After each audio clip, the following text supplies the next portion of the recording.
আসসালামু আলাইকুম। শুরু করছি নিঃস্বার্থ ভালোবাসা পর্ব ২০। লিখেছেন তামান্না ইসলাম। আব্রাহাম সোজা তনয়াকে ফোন দেয়। হ্যালো, কিছু জানতে পারলি? তনয়া বলল, স্যার আমি গত প্রায় কয়েক বছর প্রায় সব কেস চেক করেছি, সব ফাইল চেক করেছি।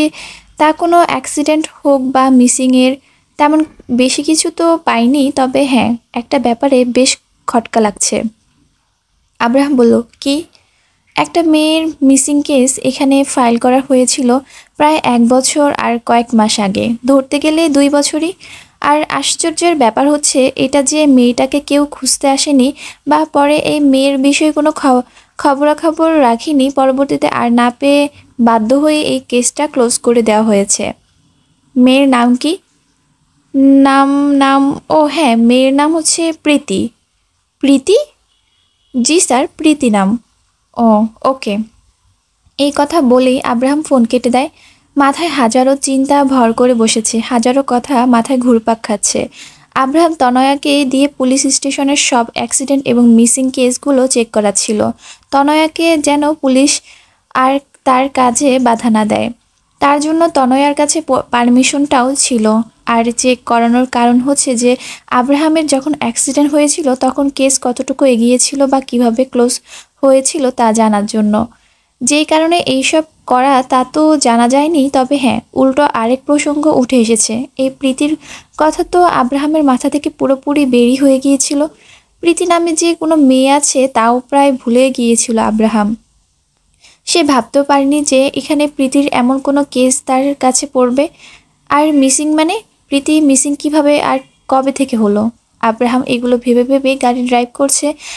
আর এখন বেশ রাত হয়ে গেছে, তাই রাস্তাঘাটে মানুষজন কম।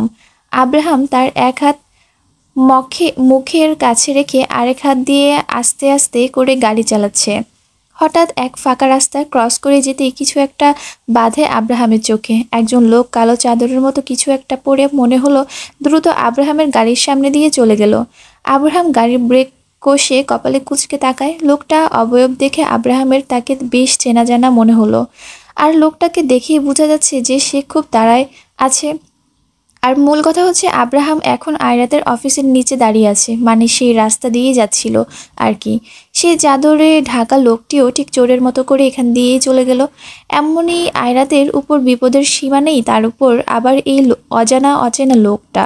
আব্রাহামের বেশ সন্দেহ লাগলো। সে গাড়ি থেকে নেমে গিয়ে লোকটার পিছু নিল। লোকটা শুধু অলিগলিতে যাচ্ছে আর রাস্তাগুলো বেশ অন্ধকার।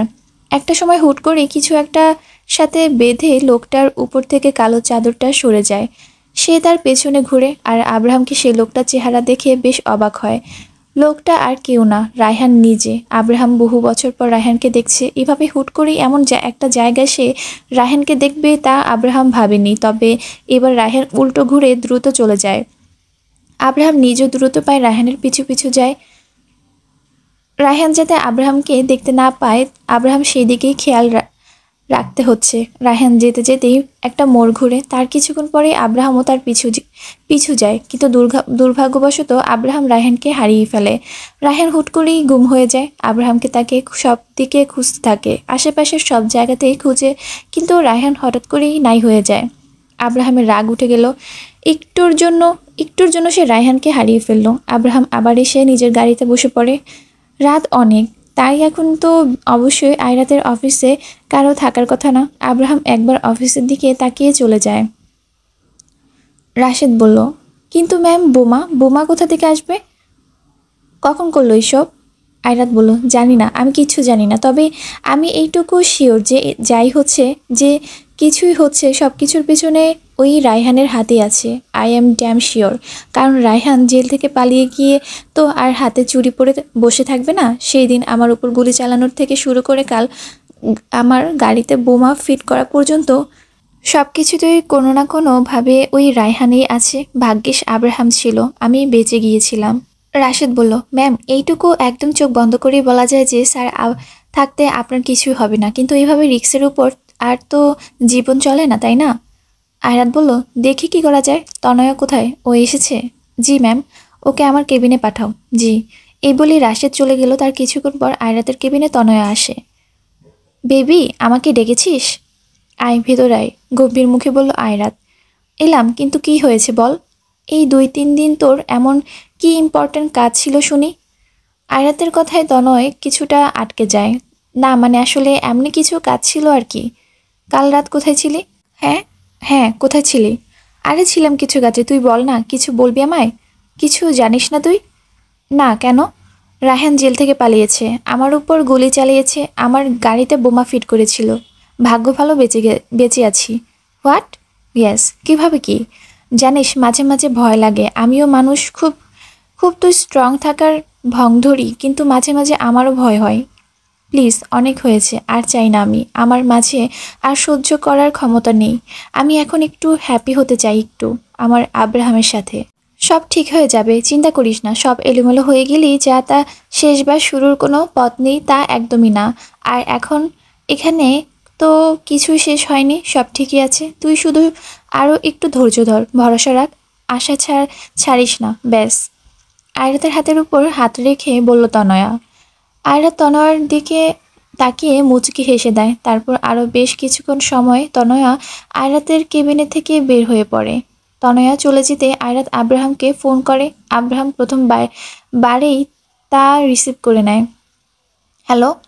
আব্রাহাম ফোনের অপর পাশ থেকে আয়রাতের মিষ্টি কণ্ঠস্বরটা পেয়েই তার চোখ দুটো বন্ধ করে ফেলে। আব্রাহাম কিছু বলছে না দেখে আয়রাত আবার বলে ওঠে, হ্যালো আব্রাহাম, আমি জানি আপনি শুনছেন সবই। হুম। কোথায় আপনি? বাসায় আছি। কি করছেন? ভাবছি। কি? সবচেয়ে বেশি ঘৃণিত ব্যক্তিকে তোমার কাছে বলাটা কি জরুরি? হয়তো। যদি বলি আমি নিজে? আমি মানব না। কেন? তোমার নিজেরই কোনো অধিকার নেই নিজেকে ঘৃণা করার? অধিকার খাটানোর মানুষটা কাছে থেকেও বেশ দূরে যে আমার। প্রীতির সাথে লাস্ট কবে কথা হয়েছিল তোমার? প্রীতি? হ্যাঁ, মনে আছে। হ্যাঁ, থাকবে না আবার। না, ও তো আপনার পেছনে ঘুরঘুর করতো, যত সব লুচ্চি মাইয়া। ও মিসিং, ইনফ্যাক্ট বছরের উপর হবে সে মিসিং, কোনো খবরই নেই। ও, রায়হানের কোনো খবর পেলে? আপাতত না। ও আচ্ছা, তো কি করছো? এই তো বসে বসে ফাইল চেক করছি। করো, আর হ্যাঁ, ওই আহসানের কাছ থেকে দূরে থেকো প্লিজ। কেন? ও পছন্দ পছন্দ না আমার। ওহো, আমার জামাইজানের জ্বলছে বুঝি? মোটেও না।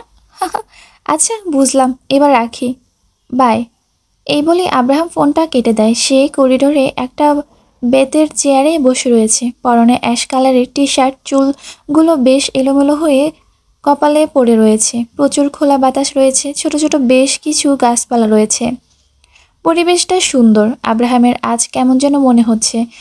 তার কাল রাতের রায়হানের কথা মনে পড়ছে। রায়হান লুকিয়েছিল তা মানা যায়, গা ঢাকা দিয়ে আছে মানা যায়, কেননা সে জেল পলাতক আসামি। কিন্তু সে আয়রাতের অফিসের নিচে কি করছিল? অবশ্যই তাহলে আয়রাতের কোনো না কোনো ক্ষতি করার জন্য এসেছিল। আব্রাহাম বসে বসে এগুলিই ভাবছিল। তখন হঠাৎ এক আননোন নাম্বার থেকে আব্রাহামের কাছে একটা ফোন আসে। আর ফোনের অপর পাশে থাকা ব্যক্তিটির কণ্ঠস্বর শুনে মুহূর্তে যেন আব্রাহামের পায়ের রক্ত মাথায় উঠে যায়। কেমন আছিস ভাই? নির্লজ্জের মতো কেন ফোন করেছিস? রায়হান বলল, হায়াত অনেক লম্বা রে তোর, তাই তো এত উঁচু থেকে পড়ে গিয়েও বেঁচে ফিরেছিস। কিন্তু এখন হয়তো তুই আর বাঁচবি না। রায়হান বলল, কে মারবে আমাকে? তুই? আব্রাহাম বলল, তোকে মেরে আমি আমার হাত অপবিত্র করতে চাই না রে। আর আমি যদি তোর আয়রাতকে মেরে দিই তো? আব্রাহাম বলল, রায়হান, নিজের লিমিটে থাক। আয়রাতের উপর একটা আচরণ এলেও আমি তোকে জ্যান্ত পুঁতে দিব। তাই না? আচ্ছা, আসলে কি এটা মানতেই হবে যে তোরা দুজনেই দুজনের জন্য অনেক বেশি লাগে। নয়তো তুই চলে যাওয়ার পর আমি আয়রাতের কাছে গিয়েছিলাম ওকে সুন্দর করে বুঝিয়ে নিজের করে নিতে, কিন্তু না, তোর বউ তো এর জন্যই তেরা। আমার কাছে থেকে পাখির মতো পালিয়ে গেল, আমাকে শ্যুট অবধি করলো, তারপর আমাকে জেলের পেছনে বন্দি করে দিল। বিশ্বাস কর ভাই, তারপর আয়রাতকে মেরে ফেলার কত কিছুই না করছি আমি। কিন্তু মাইয়া হ্যাব্বি স্মার্ট। আব্রাহাম বলল, কাল রাতে চোরের মতো আয়রাতের অফিসের নিচে কি করছিলি? ওহ, তো ওইটা তুই ছিলি? আমার কেন যেন মনে হচ্ছিল যে কেউ আমাকে ফলো করছে বা আমার পেছনে কেউ আছে। তাহলে সেটা তুইই ছিলি, তাই তো? কথা না ঘুরিয়ে যা জিজ্ঞেস করছি তাই বল। আয়রাতকে দেখতে গিয়েছিলাম, মেয়েটার মাঝে এক আলাদা ভালো লাগার কাজ করে। ও অন্যের জিনিস নজর দেওয়ার স্বভাব বন্ধ কর, যদিও তোর এই স্বভাব পুরানো।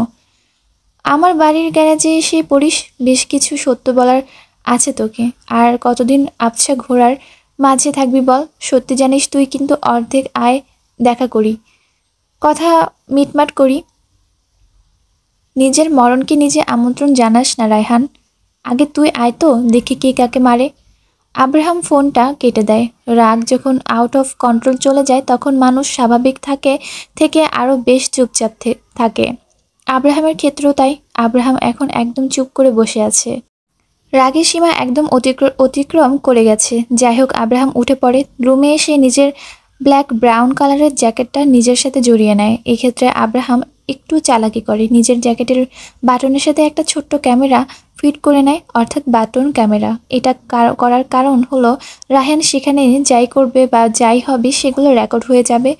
আব্রাহাম তার কারবার থেকে রিভলভারটা হাতে নিয়ে নেয়, বুলেটস একদম লোড করা তাতে। তবে পরক্ষণে আবার কি যেন একটা ভেবে আব্রাহাম রিভলভারটা কারবারের ভেতরেই আবার ছুঁড়ে মারে। নিজের সাথে কিচ্ছুই নেয় না, সোজা বাইরে বের হয়, গাড়িতে করে চলে যায়। গাড়িতে বসে আব্রাহাম তার কানে এয়ারপড লাগিয়ে দেয়, তনয়ার সাথে কানেক্ট করে নেয়। হ্যালো, হ্যালো তনয়া। তনয়া কিছুটা দূরে চলে যায় কথা বলার জন্য। জি স্যার। লিসেন মি কেয়ারফুলি, আমি রায়হানের কাছে যাচ্ছি, ওকে? আর হ্যাঁ, আমার সাথে ক্যামেরাও আছে, আর এই ক্যামেরার কানেকশন তোমার ফোনের সাথেই করা, মনে আছে? জি স্যার, আছে। আব্রাহাম বলল, আমি সেখানে গেলে সেখানকার সব কিছুই এখানে রেকর্ড হবে। যা তোমার ফোনে দেখা যাবে ওটাকে সেভাবেই রেখে দিবে। আমি যখন তোমাকে কিছু করতে বলবো দেন কিছু করবে, বুঝলে? Okay sir. এই বলে আব্রাহাম কল কেটে দেয়। প্রায় 40-45 মিনিটের সময় পর আব্রাহাম রায়হানের কাছে এসে পড়ে। এই তো, এটাই রায়হানের 2 নাম্বার বাড়ি, আর এটার শেষের দিকেই একটা গ্যারেজ আছে, বেশ বড়সড়। আব্রাহাম এসে দেখে বাড়ির সামনে না আছে কোনো গার্ড, আর নাই আছে অন্য কোনো কিছু। আব্রাহাম বাড়ির একদম পিছনে গিয়ে দেখে গ্যারেজটা একদম খোলা। সে ভেতরে চলে যায়। বেশ অন্ধকারাচ্ছন্ন ঘরটার ঠিক মাঝ বরাবর জ্বলছে একটা হলুদ কালারের বাতি। পাশে উপর থেকে বেশ কিছু ইলেকট্রিক্যাল তার ঝুলে আছে, যেগুলো থেকে কিছুটা আগুনের ফুলকের মতো বের হচ্ছে। আব্রাহাম গিয়ে একদম ঘরের মাঝে বরাবর দাঁড়িয়ে পড়ে। উপরের কিছু কিচিরমিচির আওয়াজ শুনে আব্রাহাম উপরের দিকে তাকায়, দেখে যে একটা লোহার ফ্যান বেশ জোরে জোরে দুলছে, যেন এই নিচে পড়ে গেল এমন আর কি। বেশ বিরক্তিকর একটা অবস্থা। আব্রাহাম সেখান থেকে চলে আসতে ধরলে তার পেছনের ডাকে সে থেমে যায়। রায়হান বলল, আব্রাহাম কোথায় যাচ্ছিস ভাই? আমার সাথে দেখা না করেই চলে যাচ্ছিস? আব্রাহাম তার পেছন ঘুরে তাকায়, দেখে রায়হান দাঁড়িয়ে আছে। এত বছর জেলে থাকার ফল তা বা খাতির দাড়ি তার চোখে মুখে স্পষ্ট। আগে থেকে বেশ কালো হয়ে গিয়েছে, চোখের নিচে গাঢ় কালো দাগ, মুখে বেশ কিছু স্পট পড়েছে, চুলগুলো উস্কো খুস্কো, তবে আগের সেই শয়তানি হাসি মুখেই আছে। রায়হান বলল, দেখ তোর বউ আমার কি হাল করে দিয়েছে, পাগল কুকুর বানিয়ে দিয়েছে আমাকে ওর পেছনে। আর আব্রাহাম বলল, কি বলবি জলদি বল। আগে তুই বল যে তুই আয়রাতকে কতটুকু ভালোবাসিস। হ্যাঁ, সেই কৈফিয়তের অবশ্যই আমি তোকে দেব না। বিশ্বাস আছে আয়রাতের উপর? হ্যাঁ আছে। আয়রাত যদি আমাকে নিজ হাতে মেরে রেখেও যায় তবুও আমি ওকে বাসবো আর বেশি যাব। তাহলে ওর সাথে এত রাগ আর অভিমান কেন? আব্রাহাম বলল, না রাগ আর নাই অভিমান, শুধু কিছু এমন ঘটনা জীবনে ঘটেছে যার ফলে আমাকে তার কাছ থেকে দূরে থাকতে হয়েছে। মনে পড়ে কি সেই দিন, সেই রাতের কথা যখন তোর অ্যাক্সিডেন্ট হয়েছিল? সেই অভিশপ্ত ঘটনাই আমার জীবনের চেহারা পুরো পাল্টে দিয়েছে। আমি কি করে ভুলি বল? আয়রাত তোকে মেরেছে? হয়তো না, হয়তো হ্যাঁ, তবে আমি এইটুকু জানি যে এই সবগুলোর পিছনে কেউ না কেউ তো অবশ্যই আছে। আর সত্যি বলতে আমার পুরো সন্দেহ তোর উপরই।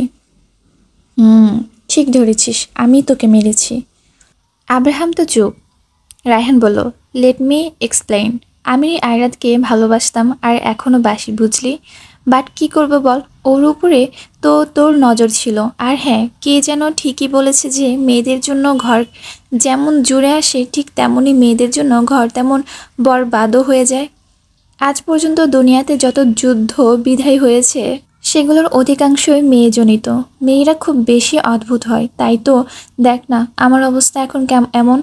এই আয়রাতকে পাওয়ার জন্য কম কিছু করেছি আমি, কত কিছু না করেছি, এমনকি তোকেও খুন করতে 2বার ভাবিনি। কিন্তু ফলাফল কি হলো দেখ, শূন্য। পাইনি আমি ওকে। তাই ভাবলাম যে এখন আয়রাতকে পাবোই না, তখন ছেড়ে দেই, অর্থাৎ মেরে ফেলি। হ্যাঁ, আমি মেরেছি তোকে, আর আয়রাতকে মারার চেষ্টা করছি। সেই দিন পার্কে গুলি আয়রাতের গাড়িতে বোমা আমার লোকেরাই লাগিয়েছে। যখন আয়রাতকে আমি পাবোই না, তখন ওকে কেউ পাবে না। আর শোন, প্রীতিও কিন্তু কম ভালোবাসতো না তোকে, কিন্তু মেয়েটা আর নেই।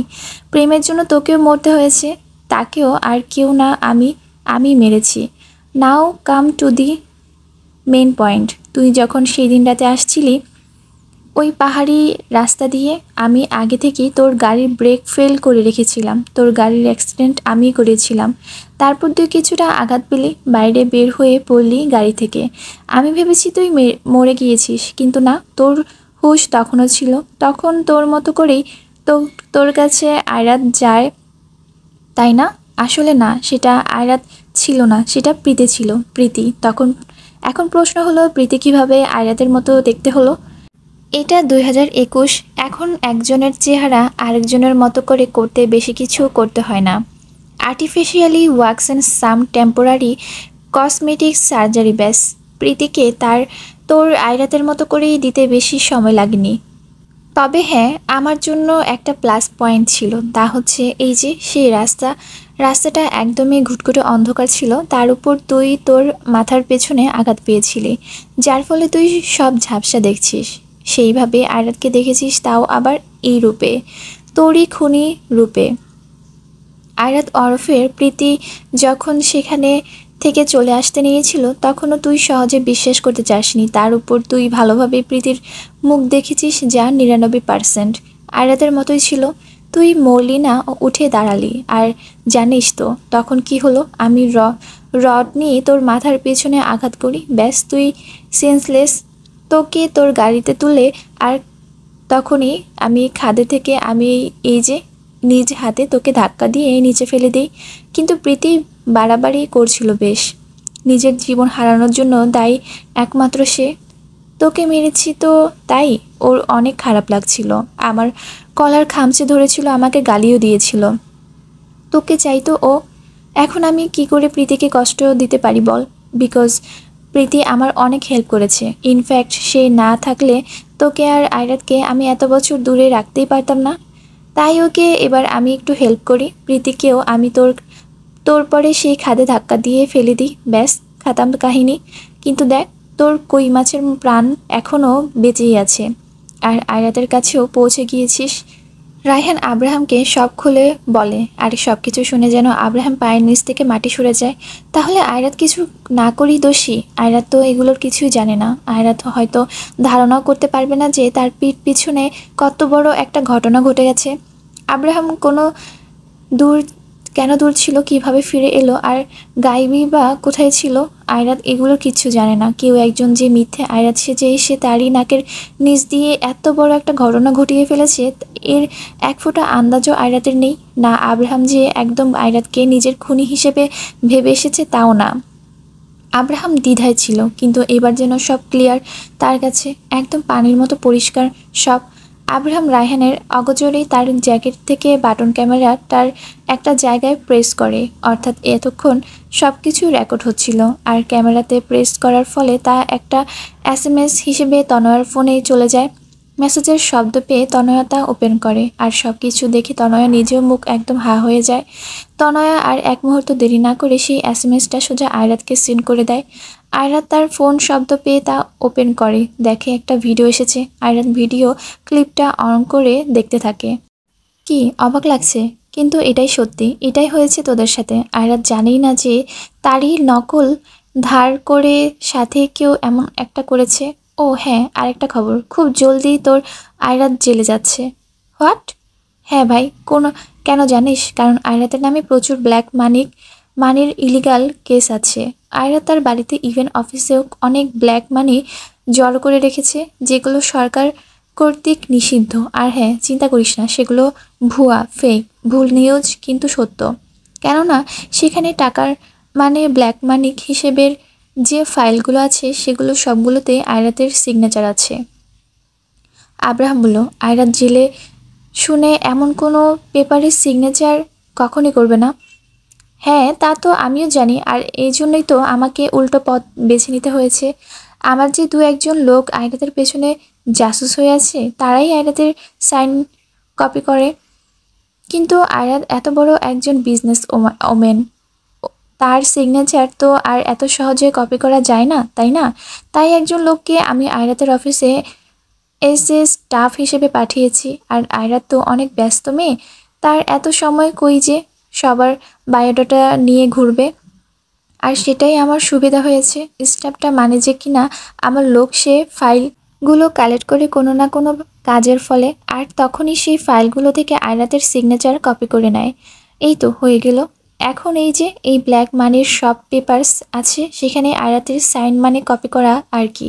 তবে সবাই এই ভাববে এখন যে আয়রাত ব্ল্যাক মানির সাথে জড়িয়ে আছে। এতক্ষণে পুলিশের কাছে এই খবর চলেও গিয়েছে, আর কিছু সময়ের মাঝে তারা আয়রাতকে অ্যারেস্ট করেও নিয়ে যাবে। নে, সব হয়ে গেল। মরার আগেই তোকে সব সত্য আমি জানিয়ে দিলাম। এবার বল, আমার প্ল্যানটা কেমন হয়েছে? একদম মাস্টারপিস না? রায়হানের কথাগুলো আব্রাহামের বেশ তাচ্ছিলের একটা হাসি দিয়ে দেয়, যা দেখে রায়হানের রাগ উঠে যায়। আব্রাহাম বলল, ব্লাডি বুলশিট। জানিস তো, ক্রিমিনাল যতই চালাক হোক না কেন, এমন কিছু রেখে যাবে যা তাকে ফাঁসানোর জন্য যথেষ্ট। অতি চালাকের গলায় দড়ি। মানে মানে এই যে আমার সাথে ক্যামেরা ছিল, যা বলেছিস তুই, যা যা করেছিস সব ক্যামেরাতে বন্দি হয়ে গেছে। আর এর থেকে ভালো আর কি হয় যে ক্রিমিনাল যখন নিজের মুখেই নিজের সব কুকীর্তি স্বীকার করে। কি? ক্যামেরা? ক্যামেরা কোথায়? আমি তো ভেঙে ফেলবো। আব্রাহাম বলল, কোনো লাভ নেই, সে সব রেকর্ড হয়ে গেছে। আর এতক্ষণে তা আমি একজনকে পাঠিয়েও দিয়েছি। কত কিছু করলি তুই, কত কিছু, তাই না? কত প্ল্যান তোর। কিন্তু দেখ, আমাকে শুধু একটা ক্যামেরা আনা ছাড়া আর কিছুই করতে হয়নি। সব একা একাই হয়ে গেছে। রায়হান বেটা, ফেসে তো তুই গেছিস। আব্রাহামের কথায় রায়হানের বেশ রাগ উঠে পড়ে। সে চিল্লিয়ে তার পাশে থাকা একটা বড় লোহার রড নিয়ে আব্রাহামের দিকে ধেয়ে আসে, কিন্তু আব্রাহাম তাকে তার হাত দিয়ে আটকিয়ে দেয়। রায়হানের হাত শক্ত করে ধরে পেঁচিয়ে তাকে উল্টিয়ে দেয়। রায়হানের এক হাত পেছনের দিকে মুচড়ে ধরে, এতে রায়হানের হাতে বেশ টান লাগে। তার হাত থেকে লোহার রডটা পড়ে যেতে ধরে। আব্রাহাম রডটা তার হাতে দিয়ে বিনা বাক্যে সোজা রায়হানের পিঠ পিছে মেরে দেয়। রডটা রায়হানের পিঠের মাঝে দিয়ে ঢুকিয়ে একদম সামনে দিয়ে বের হয়ে পড়েছে।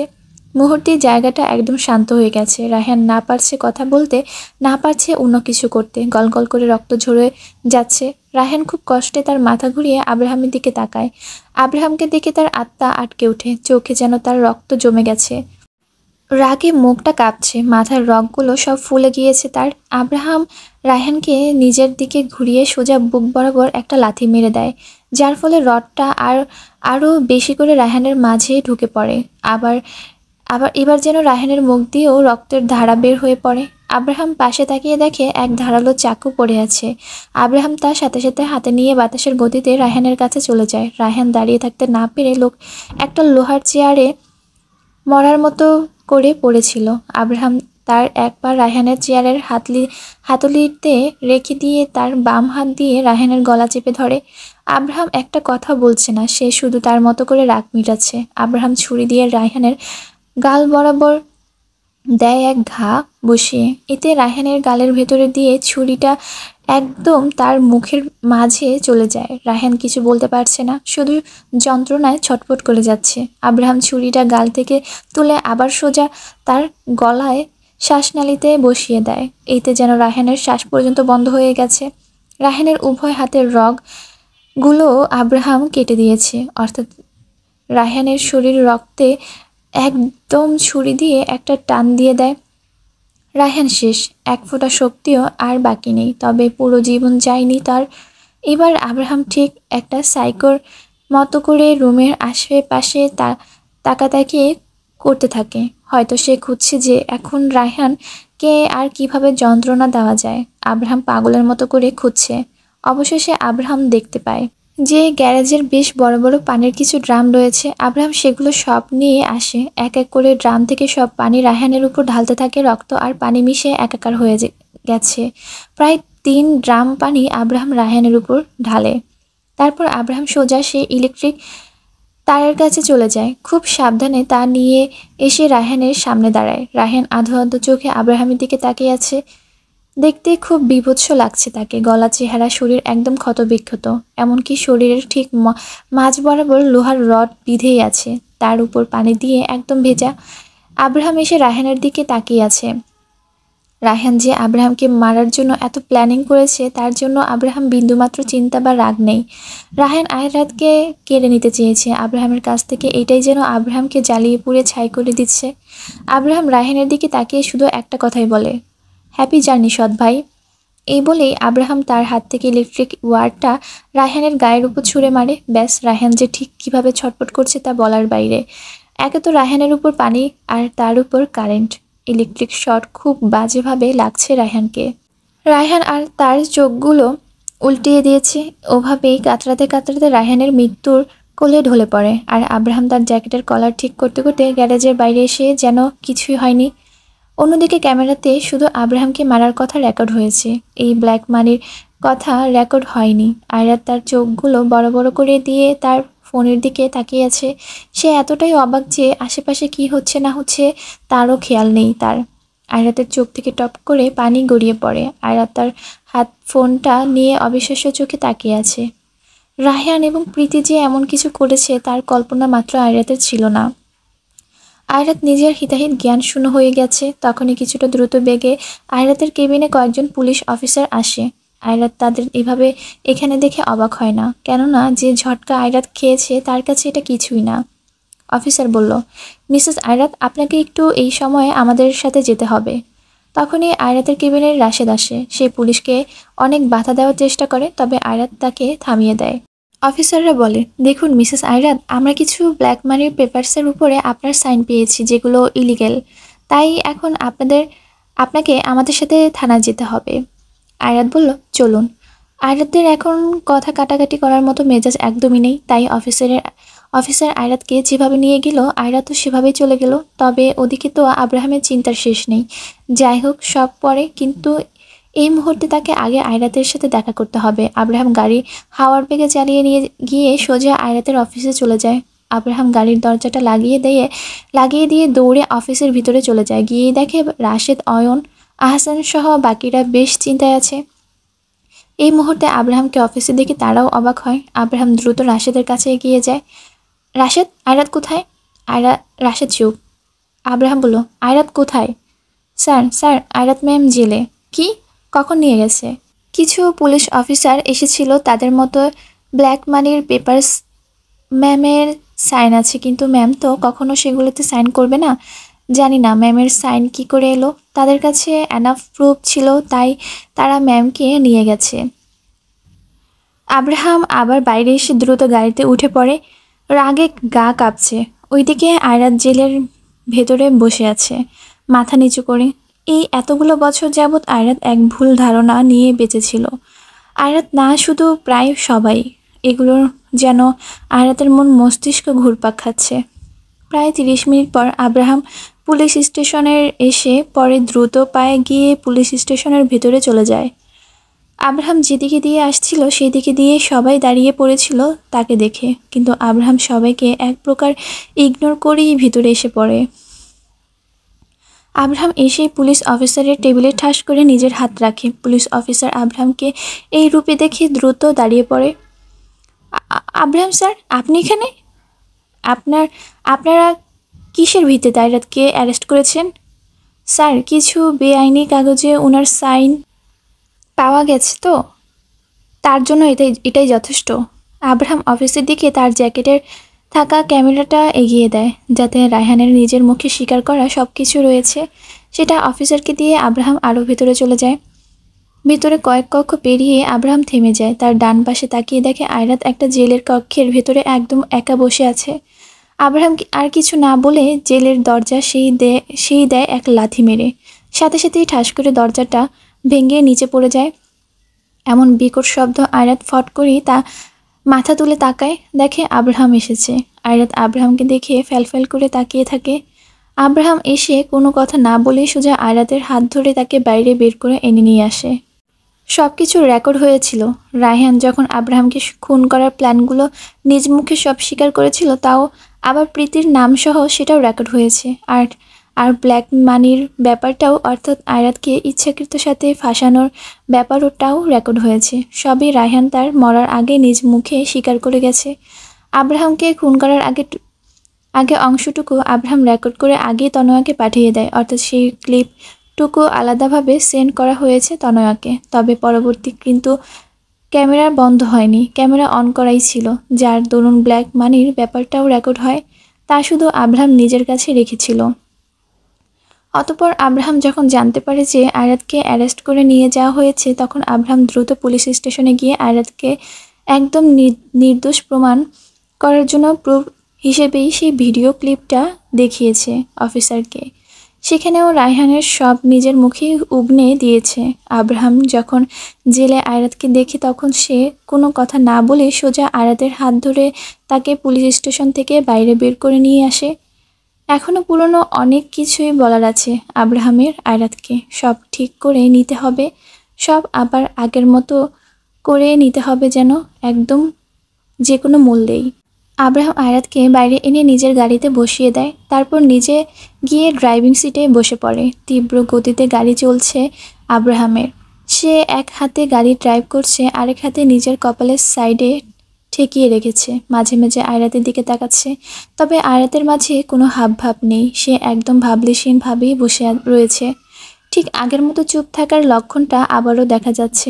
আব্রাহাম বেশ ভালো করে বুঝতে পারছে যে আয়রাত কোনো এইভাবে বসে আছে। আব্রাহাম ইচ্ছে করে আয়রাতকে একটা আলাদা ফ্ল্যাটে নিয়ে যায়, সেটাও অবশ্য পুরোটাই আব্রাহামের। আব্রাহাম গাড়ি থামিয়ে দেয়, নিজে গাড়ি থেকে নেমে গিয়ে আয়রাতের পাশে গিয়ে দরজা খুলে দাঁড়ায়।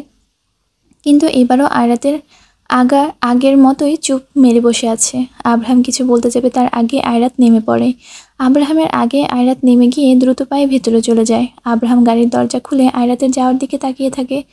এই ফ্ল্যাটে আয়রাত এর আগেও 2-1 বার এসেছিল, যার ফলে তার চিনতে বেশি একটা অসুবিধা হয়নি। আব্রাহাম গাড়ির দরজা লাগিয়ে দিয়ে চাবি দিয়ে গাড়ির লক করে ভিতরে চলে আসে। সিঁড়ি বেয়ে আব্রাহাম উপরে নিজের রুমে চলে যায়। গিয়ে দেখে আয়রাত কাচের দরজাতে হেলান দিয়ে বাইরের দিকে তাকিয়ে আছে। আব্রাহাম ভেতরে এসে দরজা লাগিয়ে দেয়। দরজা লাগানোর শব্দ শুনে আয়রাত তার পেছনে ঘুরে তাকায়। আব্রাহাম আয়রাতের দিকে তাকায়, তবে আয়রাতকেও দেখে আব্রাহামের বুকের ভেতরটা কেমন যেন একটা মোচড় দিয়ে ওঠে। কেননা আয়রাতের চোখ দুটো রক্ত লাল হয়ে রয়েছে, তাতে পানিগুলো যেন টলমল করছে।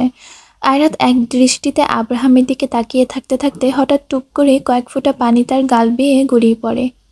আব্রাহাম বলল, আয়রাত দ্রুত এগিয়ে গিয়ে আব্রাহামের জ্যাকেটের কলার 2 হাতে খামচে ধরে। রাগ দুঃখ সব একসাথে কাজ করেছে আয়রাতের মাঝে। চোখে অশ্রু, মুখে রাগ নিয়ে বলে ওঠে, আমাকে কিভাবে আর ঠিক কতভাবে ভাঙবেন আপনি? আর কত? যেগুলো স্বপ্নেও ভাবতে পারিনি, সেগুলো কিনা আজ আমার সাথে হয়ে যাচ্ছে। আমি কিসে ছিলাম এতদিন? কি নিয়েছিলাম আমি? একটা ধোঁয়াশার মাঝে থেকে এসেছি আমি এতগুলো দিন। আপনি আপনি আমাকে আমাকে এতদিন আপনার খুনি ভেবে এসেছিলেন। আমি আমি মারবো আপনাকে? আব্রাহাম কিভাবে মেনে নিলেন আপনি এটা? আপনাকে খুন করার আগে আমি নিজেই না মরে যাই? আয়রাত, আমার কথাটা শোনো। আপনি খাদে পড়ে যাবার পর কোথায় ছিলেন? এই বছরগুলো এই পর্যায়ে কিভাবে এলেন? বা এই গ্ল্যামার ওয়ান ডে কিভাবে এলেন? আমার কাছে আসতেন আপনি? আপনি আমার কাছে আসেননি। সব সমাধান করা উচিত ছিল আপনার। আমার কাছে এসে আমাকে একবার জিজ্ঞেস তো করতেন। রাগ করতেন, আমাকে কাটতেন, মারতেন, যা খুশি করতেন, বাট সব কিছু ক্লিয়ার করতে পারতেন। এতগুলো বছর আমার জন্য পুরো একটা ভুল ধারণা নিয়েছিলেন আপনি। চিল্লিয়ে বলতে থাকলো আয়রাত। আব্রাহাম বলল, আমি তোমাকে দোষী বলছি না, আমি তোমার কোনো দোষী এখানে দিচ্ছি না। আমার কথা তো শুনবে। তুমি যে এভাবে এত সহজে বলছো না, ব্যাপারটা ঠিক তা এত সহজ ছিল না আয়রাত। আমি যে কিসের মাঝে ছিলাম তা কেবল আমিই জানি। তুমি কি ভাবছো যে নিজের উপর দিয়ে এত বড় একটা ঝড় বয়ে যাবার পরও আমি খুব ভালো ছিলাম, খুশি ছিলাম? হ্যাঁ, ভুল তুমি। অনেক বেশি আঘাত পেয়েছিলাম আমি। মাথার পেছনে অনেক ভারী আঘাত লেগেছিল। আমার অ্যাক্সিডেন্ট হবার পর কত কিছু হয়েছে তার বিন্দুমাত্র ধারণা তোমার নেই। আব্রাহামকে খাদ থেকে ধাক্কা দিয়ে নিচে ফেলে দেওয়া হয়, গাড়িসহ একদম নিচে আছড়ে পড়েছিল সে। এক পর্যায়ে আব্রাহাম গাড়ি থেকে ছিটকে গিয়ে বেশ দূরে পড়ে যায়, আর গাড়িটার অবস্থা একেবারে বাজে হবার ফলে তা ক্র্যাশ হয়ে যায়। তবে আব্রাহামের তখনও কোনো সেন্স ছিল না। কপালের অংশ বেশ খানিক কেটে গিয়ে রক্ত জমাট বেঁধে গিয়েছিল। গায়ের শার্টটাতেও রক্ত লেগেছিল। সেই খাদের অন্ধকারে জায়গাতেই আব্রাহাম পড়েছিল। এখন আসি রাত্রিকে, আর রাত্রির সাথে আব্রাহামের দেখা কি করে হলো তাতে। তাবাস্সুম আলাম রাত্রি। পেশাগতভাবে রাত্রি একজন ডক্টর। পড়াশোনা শেষ করে দেশেই কাজ করছে। বাবা সরকারি পুলিশ কর্মকর্তা ছিলেন। তিনি গত হয়েছেন। রাত্রিরা দুই বোন ছিল। রাত্রির বড় বোন তমা আর রাত্রি। মোট ৩ জনের সংসার ছিল তাদের। রাত্রির বড় বোন তমা ছিলেন একজন ফ্যাশন ডিজাইনার। তমার বিয়ে ঠিক হয়। সবাই খুশি ছিল এই বিয়েতে, আর বিয়ে হয়েও গিয়েছিল। তবে তমার বিয়ের পর যখন সে তার হাজবেন্ডের সাথে গাড়িতে করে আসছিল, তখন দুর্ভাগ্যবশত একটা দানব আকৃতির ট্রাকের সাথে তাদের গাড়ির ধাক্কা লাগে। গাড়িতে ছিল তারা বর কনে এবং গাড়ির ড্রাইভার। আর কাকতালীয়ভাবে তমা আর তার বর সেই পাহাড়ের রাস্তা দিয়েই যাচ্ছিল। তাদের গাড়ি এক ধাক্কায় নিচের খাদে গিয়ে পড়ে। এদিকে তো রাত্রি তার মা নিশ্চিন্ত ছিল তমাকে নিয়ে যে সে তার শ্বশুরবাড়ি চলে গিয়েছে। তবে বেশ ঘন্টা পেরিয়ে যায়, তাদের আসার আর নাম নেই। দেখতে দেখতে যখন প্রায় সকালই হয়ে গেল, তখন তমার শ্বশুরবাড়ির লোকজন সবাই রাত্রির কাছে ফোন দেয়। তমা বা কেউই এখনও বাড়ি আসেনি। বিয়ের পরের দিনই এমন খবর পেয়ে রাত্রি তো চিন্তায় যেন মাথায় আকাশ ভেঙে পড়ল। সবার মাঝে একটা দুশ্চিন্তা আর ভয় এসে ভর করল। রাত্রির বাবা যেহেতু একজন সিনিয়র পুলিশ অফিসার ছিলেন, তাই পুলিশ ডিপার্টমেন্ট তাদের বেশ কিছু চেনা জানা লোক রয়েছে। সেখান থেকে রাত্রির কাছে ফোন আসে। রাত্রির পুরো ফ্যামিলিকে প্রায় সেই ডিপার্টমেন্ট সবাই চিনত। এক অফিসার রাত্রিকে ফোন করে বলে যে খাদে একটা গাড়ির বাজেভাবে কিছু অংশ পাওয়া গেছে। গাড়িটা সাজানো ছিল, হয়তো বিয়ের, আর 2টো লাশ পাওয়া গেছে একদম বরকনের বেশে। তবে চেহারা বিগড়ে গেছে খুব খারাপ ভাবে, তাই চেনা যাচ্ছে না। রাত্রির হাত থেকে ফোন পড়ে যায়। কি বলবে খুঁজে পায় না। তার মাকেই কি করে সামলাবেও তাও জানা নেই তার। অতঃপর রাত্রি তার মা সেই অ্যাক্সিডেন্ট স্পটে যায়। লাশগুলোকে চেক করতে হবে, না করে উপায় নেই। তাই লাশগুলোর উপর হাত দেওয়ার বা ধরা নিষেধ, তাই বাধ্য হয়ে খাদের একদম নিচে নামতে হয়েছিল রাত্রিকে। রাত্রি সেদিন মনে হচ্ছিল যে নিজের চোখের সামনে নিজের বড় বোনের এমন নির্মম মরণ দেখার চেয়ে ভালো সে এর আগেই মরে যেত। সব কিছু দেখে শুনে অবশেষে রাত্রি বলে যে হ্যাঁ, এরাই তার বড় বোন আর বোনের স্বামী। তারা মারা গিয়েছে। রাত্রি তো সেখান থেকে এসেই পড়তো, কিন্তু হঠাৎ তার চোখ যায় কিছুর উপরে। পুলিশরা অন্যদিকে আর রাত্রি অন্যদিকে দিয়ে যাচ্ছিল। আর এছাড়াও এখানে বেশ বন্য পশুও আছে, তাই সহজে কেউ আসতে চায় না। রাত্রি তার কপাল কুঁচকে সেদিকেই এগিয়ে যায়, আর যেতেই অবাক, কারণ এখানে আরও একটা লাশ।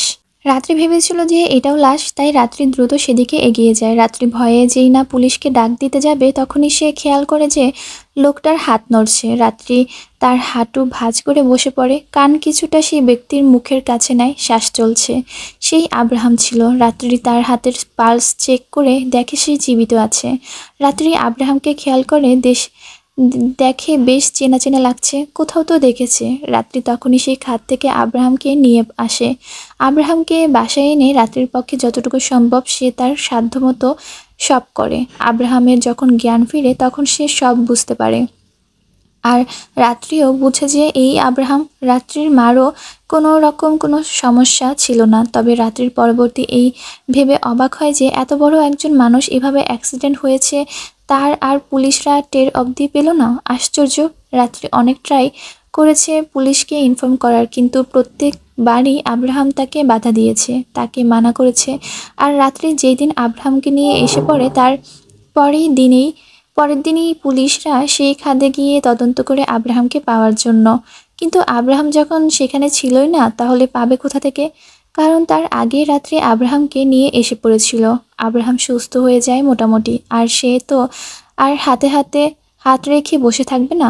আব্রাহাম বেশ কিছুদিন পর বাইরে বের হয়। উদ্দেশ্য ছিল সব কাহিনীর খুঁজে বের করা, কিন্তু ততদিনে আব্রাহাম আহমেদ চৌধুরী যে নিখোঁজ তা পাবলিক হয়ে গিয়েছিল। আর সিচুয়েশনটা এমন ছিল যে আব্রাহাম কারোর সামনেও আসতে পারছিল না। আব্রাহাম যেহেতু মাফিয়া, তো তার বাইরে দেশেও কানেকশন ছিল।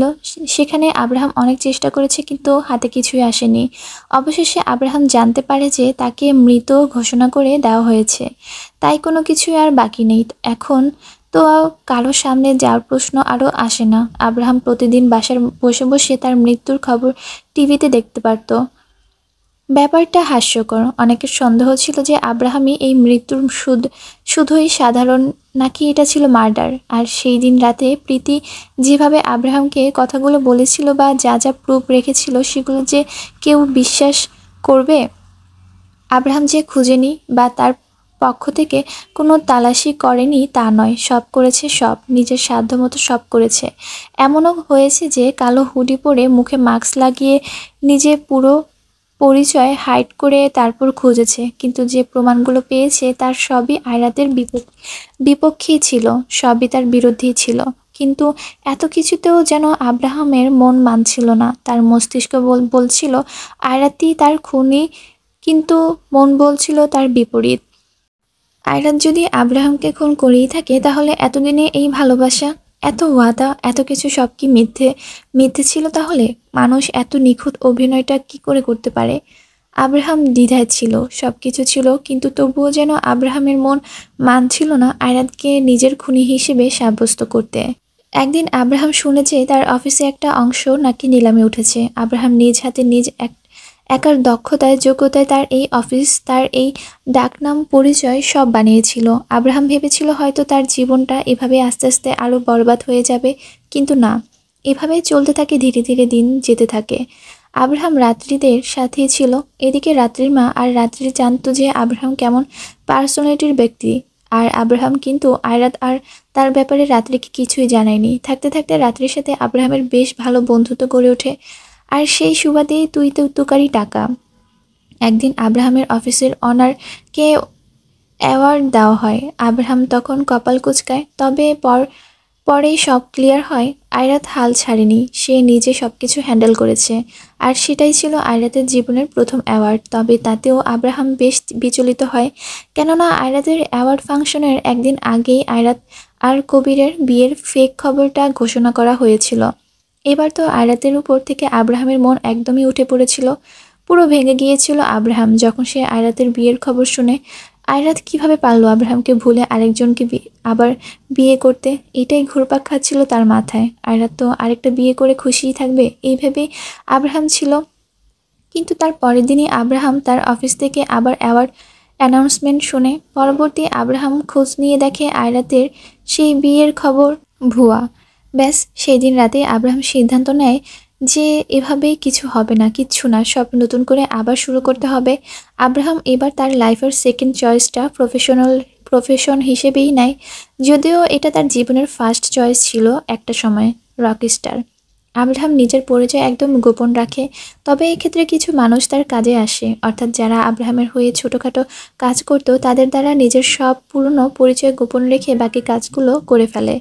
অ্যান্ড অ্যাকচুয়ালি আব্রাহাম গানের গলা ভীষণ সুন্দর, তাই তাকে এই প্রফেশন আসতে আর পাবলিসিটি পেতে বেশি একটা বেগ পেতে হয়নি। একদম চকোলেট বয় বলে কথা। আব্রাহাম সেখানে এই গ্ল্যামার ওয়ার্ল্ডে গিয়েছে প্রায় 2 বছর কাছাকাছি হবে। সেখানে আব্রাহাম বলে দিয়েছে 3.5 বছর, আর এটা বলার মানে হচ্ছে কেউ যেন সন্দেহ না করে। তাই আব্রাহাম এই গ্ল্যামার ওয়ার্ল্ডে যাওয়ার পর থেকে আয়রাতের চর্চা আরও যেন দ্বিগুণ হয়ে হারে শুনতে পায়।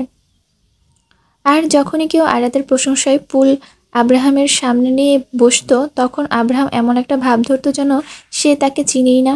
অবশেষে আব্রাহাম তনয়াকে আয়রাতের কাছে পাঠায়। তনয়া আয়রাতের সাথে কাজ করে বেশি দিন হবে না, প্রায় 7-8 মাস। এভাবে আব্রাহামের দ্বিতীয় জার্নিটা শুরু হয়।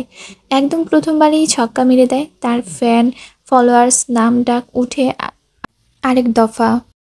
আব্রাহাম A to Z আয়রাতকে খুলে বলে। সব কিছু শুনে আয়রাত ধূপ করে বিছানার কিনারে বসে পড়ে। আব্রাহাম বলল, আয়রাত, তনয়া কোনো বিজনেসের জন্য তোমার সাথে কাজ করেনি, তাকে আমি পাঠিয়েছিলাম। আয়রাত চোখ তুলে আব্রাহামের দিকে তাকায়। আয়রাতের রাগে মাথা ফেটে যাচ্ছে। আয়রাত এক ঝটকায় আবার উঠে গিয়ে আব্রাহামকে ঠাটিয়ে একটা চড় মারে। তাতে তো আব্রাহাম এক বিন্দু নড়ে না, ঠাই দাঁড়িয়ে থাকে।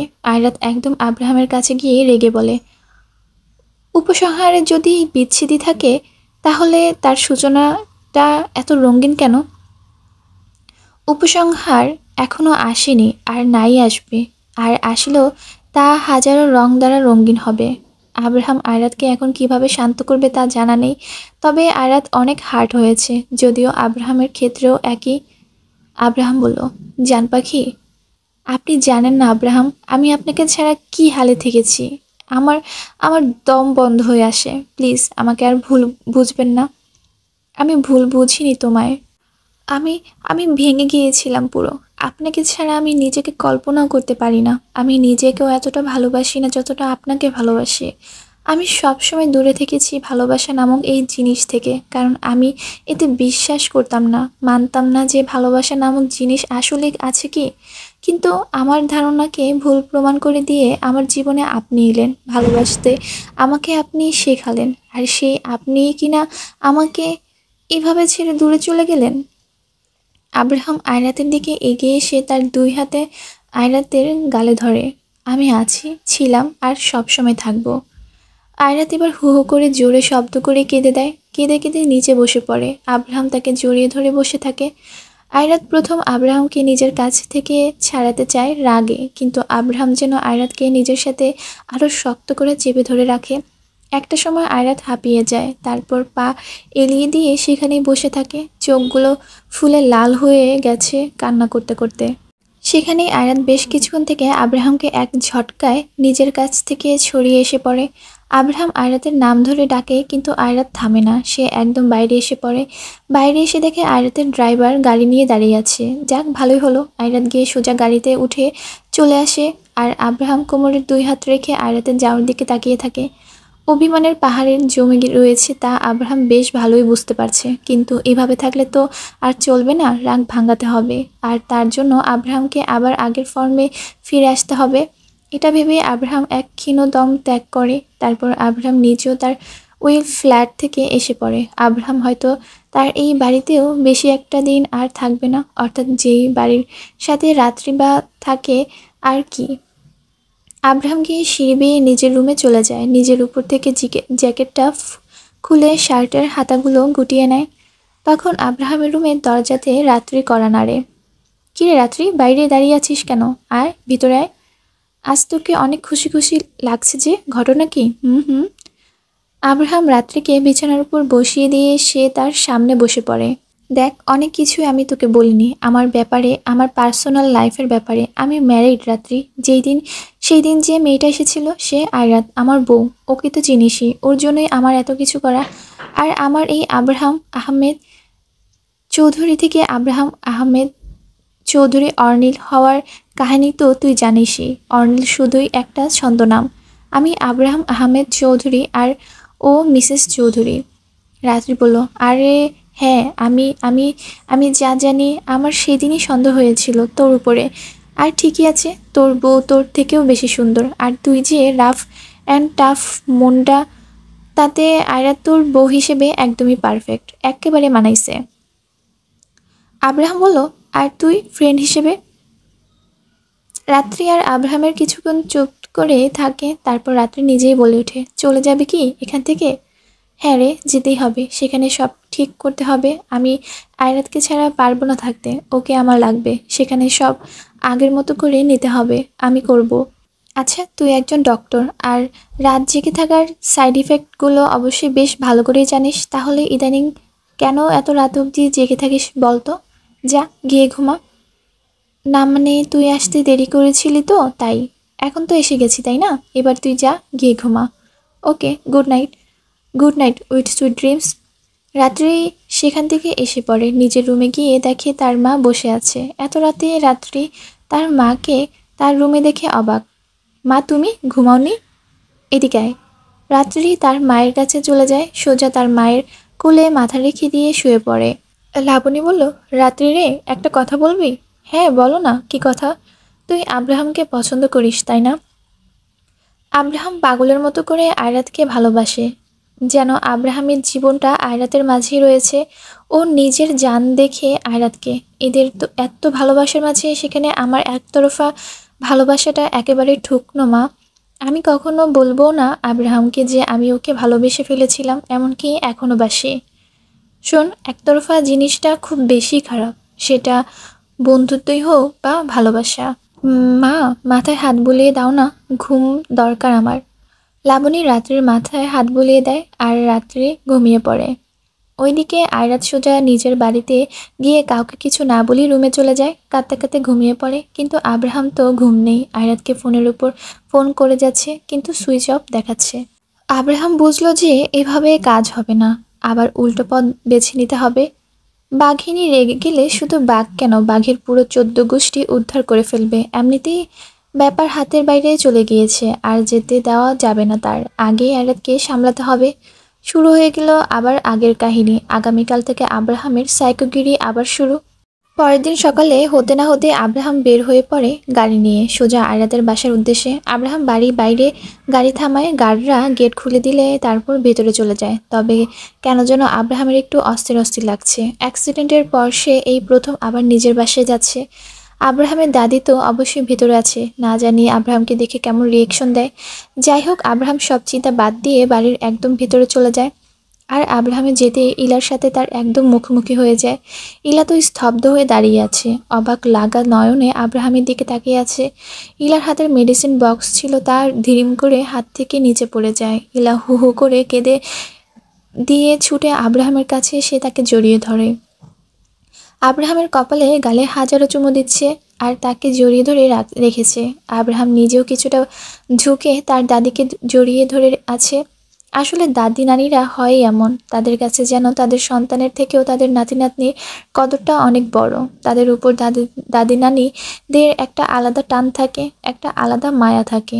এমনও আছে যে নিজের পেটের সন্তান দেখতে না পারলেও একমাত্র তাদের নাতি নাতনিদের জন্য বারবার ছুটে আসে তারা। বেড়াতে এসে বা চলে যাবার সময় ওই যে হাতে 100 বা 500 টাকার নোট গুঁজে দিয়ে বলে, এটা আমি তোকে দিলাম, তোর মাকে বলিস না যেন। মাঝে মাঝে মায়ের কাছ থেকে লুকিয়ে দাদি নানির 15 পানের বাটা থেকে পান চুরি করে খাওয়া, একসাথে ঘুরতে যাওয়া, আরও কত কি।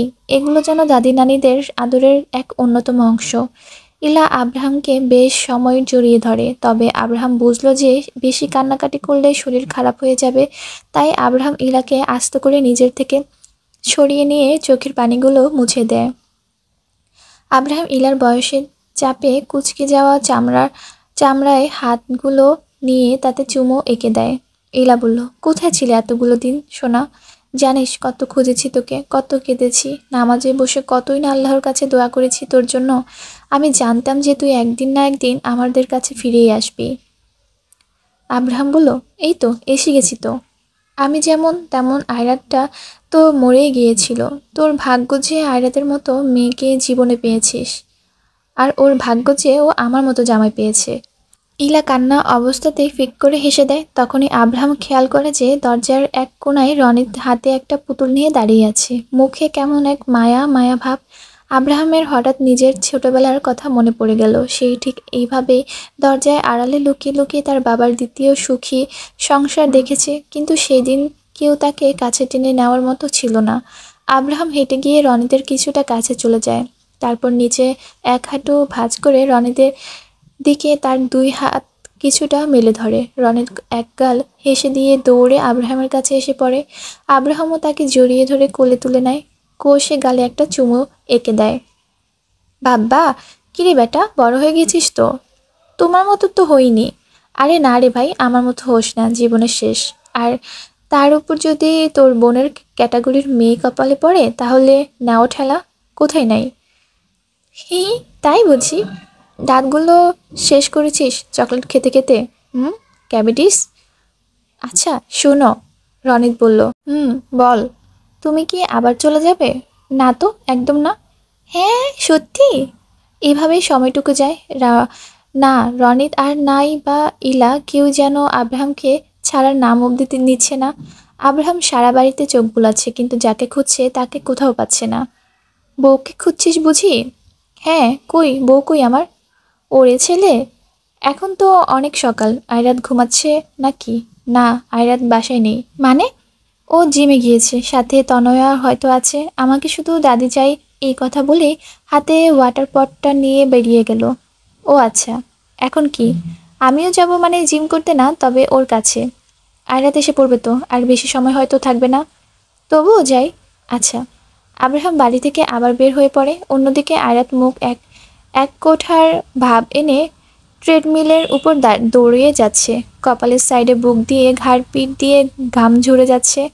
বেশ হাঁপিয়ে গিয়েছে সে, কিন্তু তবুও তার থামার নাম নেই। জোরে জোরে দম নিচ্ছে, এক প্রকার ফুঁসছে, তবুও দৌড়িয়ে যাচ্ছে। তনয়া আয়রাতের দিকে অবাক হয়ে তাকিয়ে আছে। সে তার দুই হাত ভাঁজ করে অবাক চোখে আয়রাতের কাছে এসে পড়ে। আয়রাতের তাতেও কোনো ভ্রুক্ষেপ নেই। সে আনমনে সামনে তাকিয়ে দৌড়িয়ে যাচ্ছে। এবার তনয়া নিজে আয়রাতের ট্রেডমিলের স্পিডটা কমিয়ে দেয়। আয়রাত দৌড়ের বেগ আস্তে আস্তে কমে আসে। এবার আয়রাত হাঁটছে। আচ্ছা, কি হয়েছে? রাগ? মোটেও না। তাহলে এত স্পিড বাড়িয়ে দিয়ে এমন করছিস যে? কেন, মানুষ দৌড়ায় না দ্রুত গতিতে? দৌড়ায়, কিন্তু তোকে দেখে মনে হচ্ছে রেগে আছিস। না, রেগে নেই আমি। সত্যি বলতে আমি খুশি, জানিস। তবে হ্যাঁ, একজনের উপর রেগে আছি ভীষণ। কে? তোর উপর? ওমা, কেন? আমি কি করলাম আবার? আয়রা ট্রেডমিলের উপর থেকে নেমে পড়ে। তনয়া পিঠে দুই একটা মেরে দিয়ে বলে ওঠে, হারামি, তুই আব্রাহামের সাথে ছিলি, তাও আমাকে বলিসনি? ও, এই কথা? আরে স্যার যে স্ট্রিক্ট মানুষ, জানিসই তো। আমি যদি তোকে বলে দিলাম, তাহলে স্যার হয়তো আমাকেই শ্যুট করে দিত। কিভাবে বলতাম বল? তোর সিচুয়েশনও বুঝি। আয়রা তার হাতে একটা ছোট তাওয়ালে নিয়ে গলা মুছতে থাকে। অ্যাশ এবং ব্ল্যাক কালারের একটা জিম আউটফিট পরে এসেছিল আয়রাত। ঘামে তার আউটফিটের অ্যাশ কালারের অংশটাও যেন ব্ল্যাক হয়ে গেছে। গলা শুকিয়ে কাঠ হয়ে গেল। এই, পানি দে। আয়রাত আর তনয়া কথা বলছিল, তখনই একটা ছেলে আসে। অ্যাকচুয়ালি জিমের ট্রেইনার, কিন্তু আয়রাত ওকে দুচক্ষু দেখতে পারে না। আয়রাত যতটা দূরে দূরে থাকে এই ছেলে তত আয়রাতের সাথে মিশতে চায়। আদিব বলল, হেই আয়রাত। হোয়াট? অনেক দৌড়িয়েছ মনে হচ্ছে, ক্লান্ত নিশ্চয়। Mind your own business. By the way, আজকে তোমার মুখটা অনেক মলিন লাগছে। মিষ্টি কুমড়া খেয়ে এসেছি তো, তাই মলিন লাগছে। হোয়াট এ জোক আয়রাত, গাধা। আয়রাত এগুলি বলছিল, তখনই আব্রাহাম আসে। একদম ব্ল্যাক কালার প্যান্ট পরে, ট্যাকেট পরে, চোখে চশমা দিয়ে। বেশ অনেক মেয়েই জিম করছিল। কেউ কেউ হাতে ভারী বস্তু নিয়ে আপ ডাউন করছে। আব্রাহাম যখন ভেতরে আসে, তখন সবাই তাকিয়েছিল।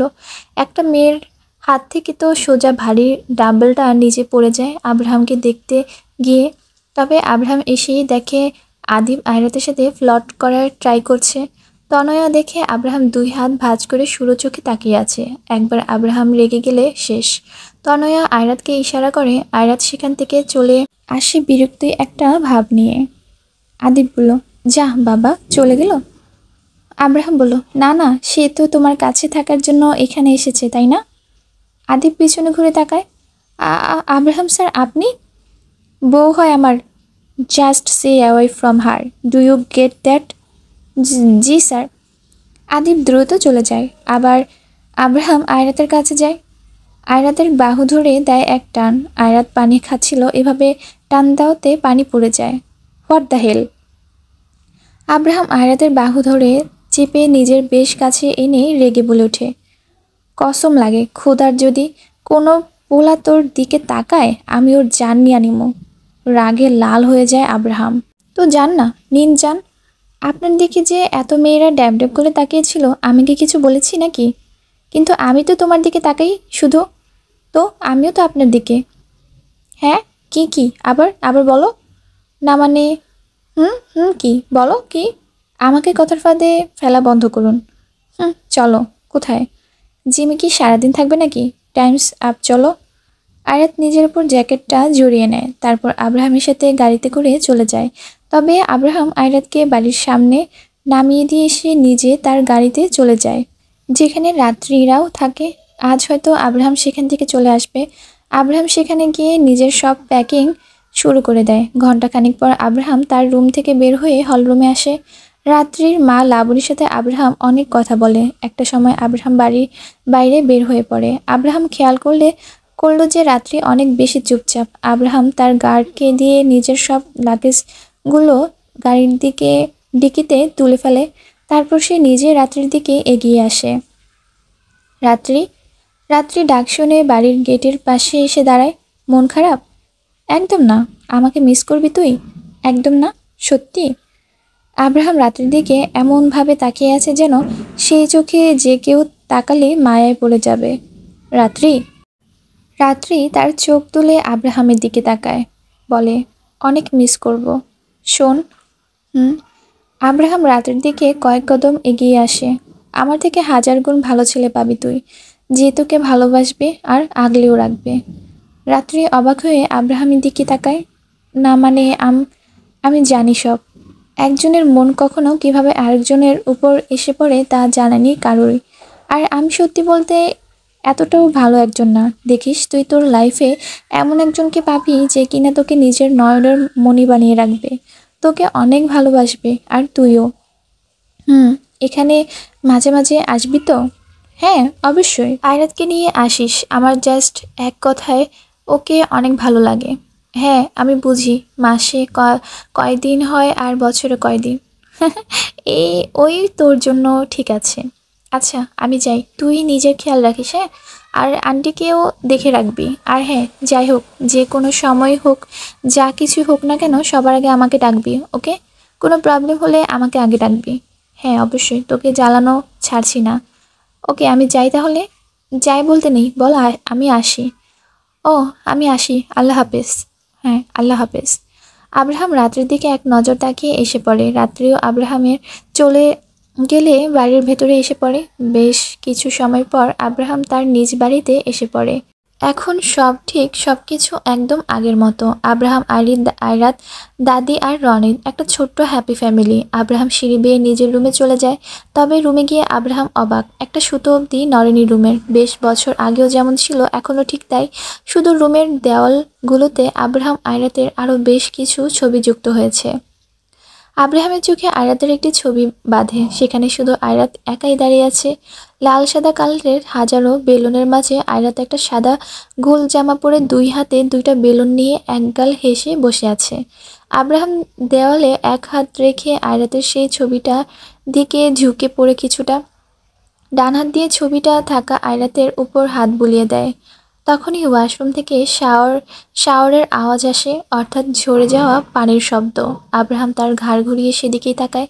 সে বুঝল যে আয়রাত ওয়াশরুমে। ওয়াশরুমে থেকে আয়রাত গান গাচ্ছিল বেসুরা সুরে। আয়রাতের এমন গান শুনে আব্রাহাম ফিক করে হেসে দেয়। সে ভালোই বুঝল যে আয়রাত বেশ খাঁটি একজন বাথরুম সিঙ্গার। তার প্রায় আধা ঘন্টার পর আয়রাত ওয়াশরুম থেকে বের হয়। তাও তার হাঁটু অবধি সাদা টাওয়াল পেঁচিয়ে। আয়রাত গুনগুন করে গান গেয়ে যাচ্ছে তো যাচ্ছেই। অন্যদিকে খেয়াল নেই তার। আয়রাত তার ভেজা পায়ে রুমের ভেতরে এসে মাথা থেকেও টাওয়ালটা খুলে নেয়। ভেজা চুলগুলো পিঠের উপর ছড়িয়ে পড়ে। গুনগুন করে গান গাইতে গাইতে আয়নার সামনে গিয়ে দাঁড়ায়। তখন আয়রাত খেয়াল করে যে বিছানার উপর আব্রাহাম তার দুই হাত ভাঁজ করে হেলান দিয়ে শুয়ে আছে। আয়রাতের দিকে তাকিয়ে আছে। আয়রাত আয়নাতে আব্রাহামকে দেখে দেয় এক চিল্লানি, আম্মু! আয়রাত ঠাস করে আবার ওয়াশরুমের ভেতর চলে যায়। এদিকে আব্রাহাম শুধু আয়রাতের কাণ্ডই দেখছে। পরিস্থিতি একদম নীরব, চুপচাপ। কয়েক মিনিট পর আয়রাত তার ওয়াশরুমের দরজা হালকা খুলে এক চোখে বের করে রুমে তাকায়। আব্রাহাম নেই। আয়রাত অবাক হয়। আব্রাহাম কি তাহলে চলে গেল নাকি? আয়রাত এবার দরজা বেশটুকু খুলে মাথা বের করে সারা রুমে চোখ বুলাচ্ছে। আর তখনই আব্রাহাম হুট করেই সামনে এসে পড়ে। এতে আয়রাত পুরো চমকে যায়। আয়রাত দরজা লাগাতে যাবে, কিন্তু আব্রাহাম তার এক হাত দিয়ে ওয়াশরুমের দরজা আটকে দেয়। আয়রাত যেখানে নিজের দুই হাত আর বডি দিয়ে দরজা লাগানোর চেষ্টা করছে, সেখানে শুধু আব্রাহাম তার এক হাত দিয়ে আটকে রেখে দিয়েছে। তবে আব্রাহাম এক প্রকার ঠেলে ওয়াশরুমের ভেতর ঢুকে পড়ে। আয়রাত তো ঠোঁট উল্টিয়ে দিয়ে দাঁড়িয়ে আছে। আর আব্রাহাম এক পা করে আয়রাতের দিকে এগোচ্ছে। আয়রাত আব্রাহামের কাছ থেকে যতটা পেছায়, আব্রাহাম আয়রাতের দিকে ঠিক তার দ্বিগুণভাবে আগায়। একটা সময় পেছাতে পেছাতে আয়রাতের পিঠ দেয়ালের সাথে ঠেকে যায়। আব্রাহাম আয়রাতের কোমরে ধরে নিজের দিকে এক হ্যাঁচকা টান দেয়। এতে আয়রাতের এসে সোজা আব্রাহামের বুকের উপর পড়ে। আব্রাহাম আয়রাতকে দেয়ালের সাথে ঠেকিয়ে ধরে তার দিক বেশ ঝুঁকে যায়। আয়রাত ভেজা ভেজা চুলগুলো তার গালে, ঠোঁটে আর কিছুটা কপালে লেগে রয়েছে। আব্রাহাম তার হাত দিয়ে সেগুলো আলতো করে সরিয়ে দেয়। আয়রা তার মাথা নিচে নামিয়ে ফেলে। তার জন্য পরিস্থিতিটা সামলানোর বেশ কষ্টসাধ্য। আব্রাহাম খেয়াল করে দেখে আয়রাত ফর্সা ঘাড়ে বিন্দু বিন্দু পানি জমে রয়েছে। তার ঠিক মাঝ বরাবর জায়গায় একটা কালো তিল ফুটে রয়েছে। আব্রাহাম সাথে সাথে আয়রাতের ঘাড়ে নিজের মুখ ডুবায়। আব্রাহামের বডির সাথে এভাবে লেগে গিয়ে আয়রাতের যেন একটা ঝটকাই লাগলো। চেয়েও সে আব্রাহামকে দূরে সরাতে পারছে না। আয়রাতের শ্বাস ভারী হয়ে আসছে। আব্রাহাম আয়রাতের চুলের এক এক দফা ঘ্রাণ নিয়ে মাথা তুলে আয়রাতের দিকে তাকায়। আয়রাত আধো আধো চোখে তাকিয়ে আছে, আর এগুলো যেন আব্রাহামকে মেরেই ফেলছে। সামলানো বড্ড দায় তার পক্ষ। আয়রাতের বুকের তাওয়ালটা কিছুটা ঢিলা হয়ে এসেছে, তাই সে কিছু বলতে যাবে তার আগেই আব্রাহাম আয়রাতের ঠোঁটগুলো আঁকড়ে ধরে নিজের করে নেয়। আয়রাত তার চোখগুলো বড় বড় করে তাকায়, কিন্তু আব্রাহাম তো আব্রাহামই। সে তার বাম হাত দেয়ালের উপর রেখে ডান হাত দিয়ে আয়রাতের দুই হাত পেছনে আটকিয়ে ধরে আয়রাতের মগ্ন। কতক্ষণ আয়রাত কিভাবে সে ধরে রেখেছিল তার ধারণা নেই। আব্রাহাম আয়রাতকে ছেড়ে দেয়। আব্রাহাম অপলহীনভাবে আয়রাতকেই দেখে দিকে তাকিয়ে আছে, আর আয়রাতও মাথা নামিয়ে রেখেছে। আয়রাত খেয়াল করলো যে তার গায়ের তাওয়ালটা আরও ঢিলে হয়ে এসেছে, তাই আয়রাত তার বুকের দিকটায় হাত দিয়ে খামচে ধরে। আব্রাহাম আয়রাতের গালে টুক করে একটা চুমু এঁকে দেয়। আয়রাত আর এভাবে থাকতে না পেরেই বলে দিল, আব্রাহাম প্লিজ থামুন, আমার চেঞ্জ করতে হবে। আব্রাহাম আয়রাতের অবস্থা খেয়াল করে আব্রাহামের শার্টটা আয়রাতের গায়ের পানি দিয়ে বেশ ভিজে গেছে। অবশেষে আয়রাতের কপালে একটা গাঢ় চুমু খেয়ে আব্রাহাম তাকে ছেড়ে দেয়, আর ছাড়া পেয়ে আয়রাত ছুটে চলে যায় চেঞ্জিং রুমে। আব্রাহাম নিজেও চেঞ্জ করে নিচের ড্রয়িং রুমে এসে পড়ে। সেখানে ইলা, রনিত সবাই বসে আছে। আব্রাহামও বসে বসে কথা বলছে আর খাচ্ছে। তখনই উপর থেকে সিঁড়ি বেয়ে আয়রাত নিচে নামে। সবাই আয়রাতের দিকেই তাকায়। ইলা তো বেশ অবাক। আয়রাত ওই যে আগের মতো করেই নেভি ব্লু কালারের একটা গোল জামা পরে এসেছে। আয়রাত নিচে নেমে ডাইনিং টেবিলে বসে পড়ে। সবাই আয়রাতের দিকে তাকিয়ে আছে দেখে আয়রাত মুচকি হেসে বলে ওঠে, কি সবাই এভাবে তাকিয়ে আছো কেন? হ্যাঁ, দেখতে কি খারাপ লাগছে নাকি? কতদিন পর তোকে এভাবে দেখলাম, প্রচণ্ড রকমের মিষ্টি লাগছে দেখতে। অনেক সুন্দর লাগছে রে। থ্যাঙ্কু। আয়রাত খেতে বসে, কিন্তু তখনই আব্রাহামের মাথায় দুষ্টু বুদ্ধি আটে। টেবিলের নিচ দিয়ে আয়রাতের পায়ে সুরসুরি কাটতে শুরু করে দেয়। এতে আয়রাত ভীষণ খায়। রাগে চোখে আব্রাহামের দিকে তাকায়, কিন্তু আব্রাহাম আয়রাতের উল্টো চোখ মেরে দেয়। আয়রাত এখন না পারছে হাসতে আর না পারছে খেতে। কি আর করার, এভাবেই চলতে থাকে সময়টা। ভালোবাসা কথাটা শুনলেই বুকের ভেতরে কেমন এক শিহরণ জাগা অনুভূতি বয়ে যায়। ভালোবাসা খুব অদ্ভুত একটা জিনিস। মানুষকে তার ব্যক্তিত্বকে পাল্টে দিতে সক্ষম এটা। ধূসর অন্ধকারাচ্ছন্ন কালো জীবনটাকেও হাজারো রঙিন করে দিতে পারে এই ভালোবাসা। পশুকে মানুষও বানিয়ে দিতে পারে। তবে এই ভালোবাসার একটা বিপরীত শব্দ আছে, ঘৃণা। কাঁটা দিয়ে কাঁটা তুললেও এই ঘৃণাকে কিন্তু ঘৃণা কাটাতে পারে না।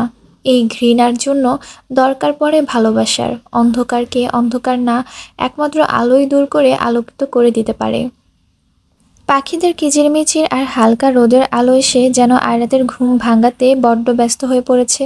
তাই আর না পেরে আড়মোড়া ভেঙে আয়রাত ঘুম থেকে উঠে পড়ে। চোখগুলো হাতের উল্টো পাশ দিয়ে ডলে রুমের আশেপাশে তাকাচ্ছে। মূলত আব্রাহামকে খুঁজে চলেছে, কিন্তু আব্রাহাম নেই। আয়রাত তখন বেডের পাশেই থাকা ছোট্ট টেবিলের দিকে তাকায়, যেখানে সুন্দর করে একটা কফি আর ব্রেড রাখা। ব্রেডের উপর জ্যাম দিয়ে স্মাইলিং আঁকা, তার উপর লেখা গুড মর্নিং আমার বিউটিফুল কুইন। আয়রাত তা হাতে নিয়ে হেসে দেয়, অতঃপর উঠে ফ্রেশ হয়ে নেয়। ফ্রেশ হয়ে বাইরে বের হতেই দেখে আব্রাহাম সামনে মুচকি হেসে দাঁড়িয়ে আছে। আয়রাত খেয়াল করলো আব্রাহাম একটা হোয়াইট প্যান্ট আর ব্লু কালারের চেক টি শার্ট পরে আছে। মুখটা বেশ ফর্সা হয়ে আছে, আর তাতে কালো চাপদাড়ি। বেশ সুন্দর লাগছে। আব্রাহামকে এভাবে দাঁড়িয়ে থাকতে দেখে আয়রাতের মনে যেন আর সারা দুনিয়ার প্রশান্তি এসে ভর করলো। আয়রাত এক লম্বা দম ছাড়ে। আব্রাহাম তার দুই হাত আয়রাতের দিকে মেলে ধরলে আয়রাত দ্রুত গিয়ে আব্রাহামকে জড়িয়ে ধরে। কিছুক্ষণ পর আয়রাত গিয়ে আয়নার সামনে দাঁড়ায়। আব্রাহামও আয়রাতের পেছনে গিয়ে দাঁড়ায়, তার মাথা থেকে তাওয়ালটা সরিয়ে দেয়। আয়রাতের চুলগুলো ঘাড়ের এক সাইডে এনে ঘাড়ের আলতো করে চুমো এঁকে দেয়। পিছন দিকে দিয়ে জড়িয়ে ধরে আয়রাতের চুলের নিজের মুখ ডুবায়, ঘ্রাণ নিতে থাকে। জারুর ফলে আয়রাত থেকে থেকে কেঁপে উঠছে। আব্রাহাম এক টান দিয়ে আয়রাতকে নিজের দিকে ঘুরিয়ে নেয়। আয়রাতও আব্রাহামের কাঁধের নিজের 2 হাত রেখে দেয়। আয়রাত বলল, জামাই যান। জি। গতকাল আপনি আমার কিছু বলেননি কেন? তুমি তো কিছু করনি, তাহলে কি বলবো?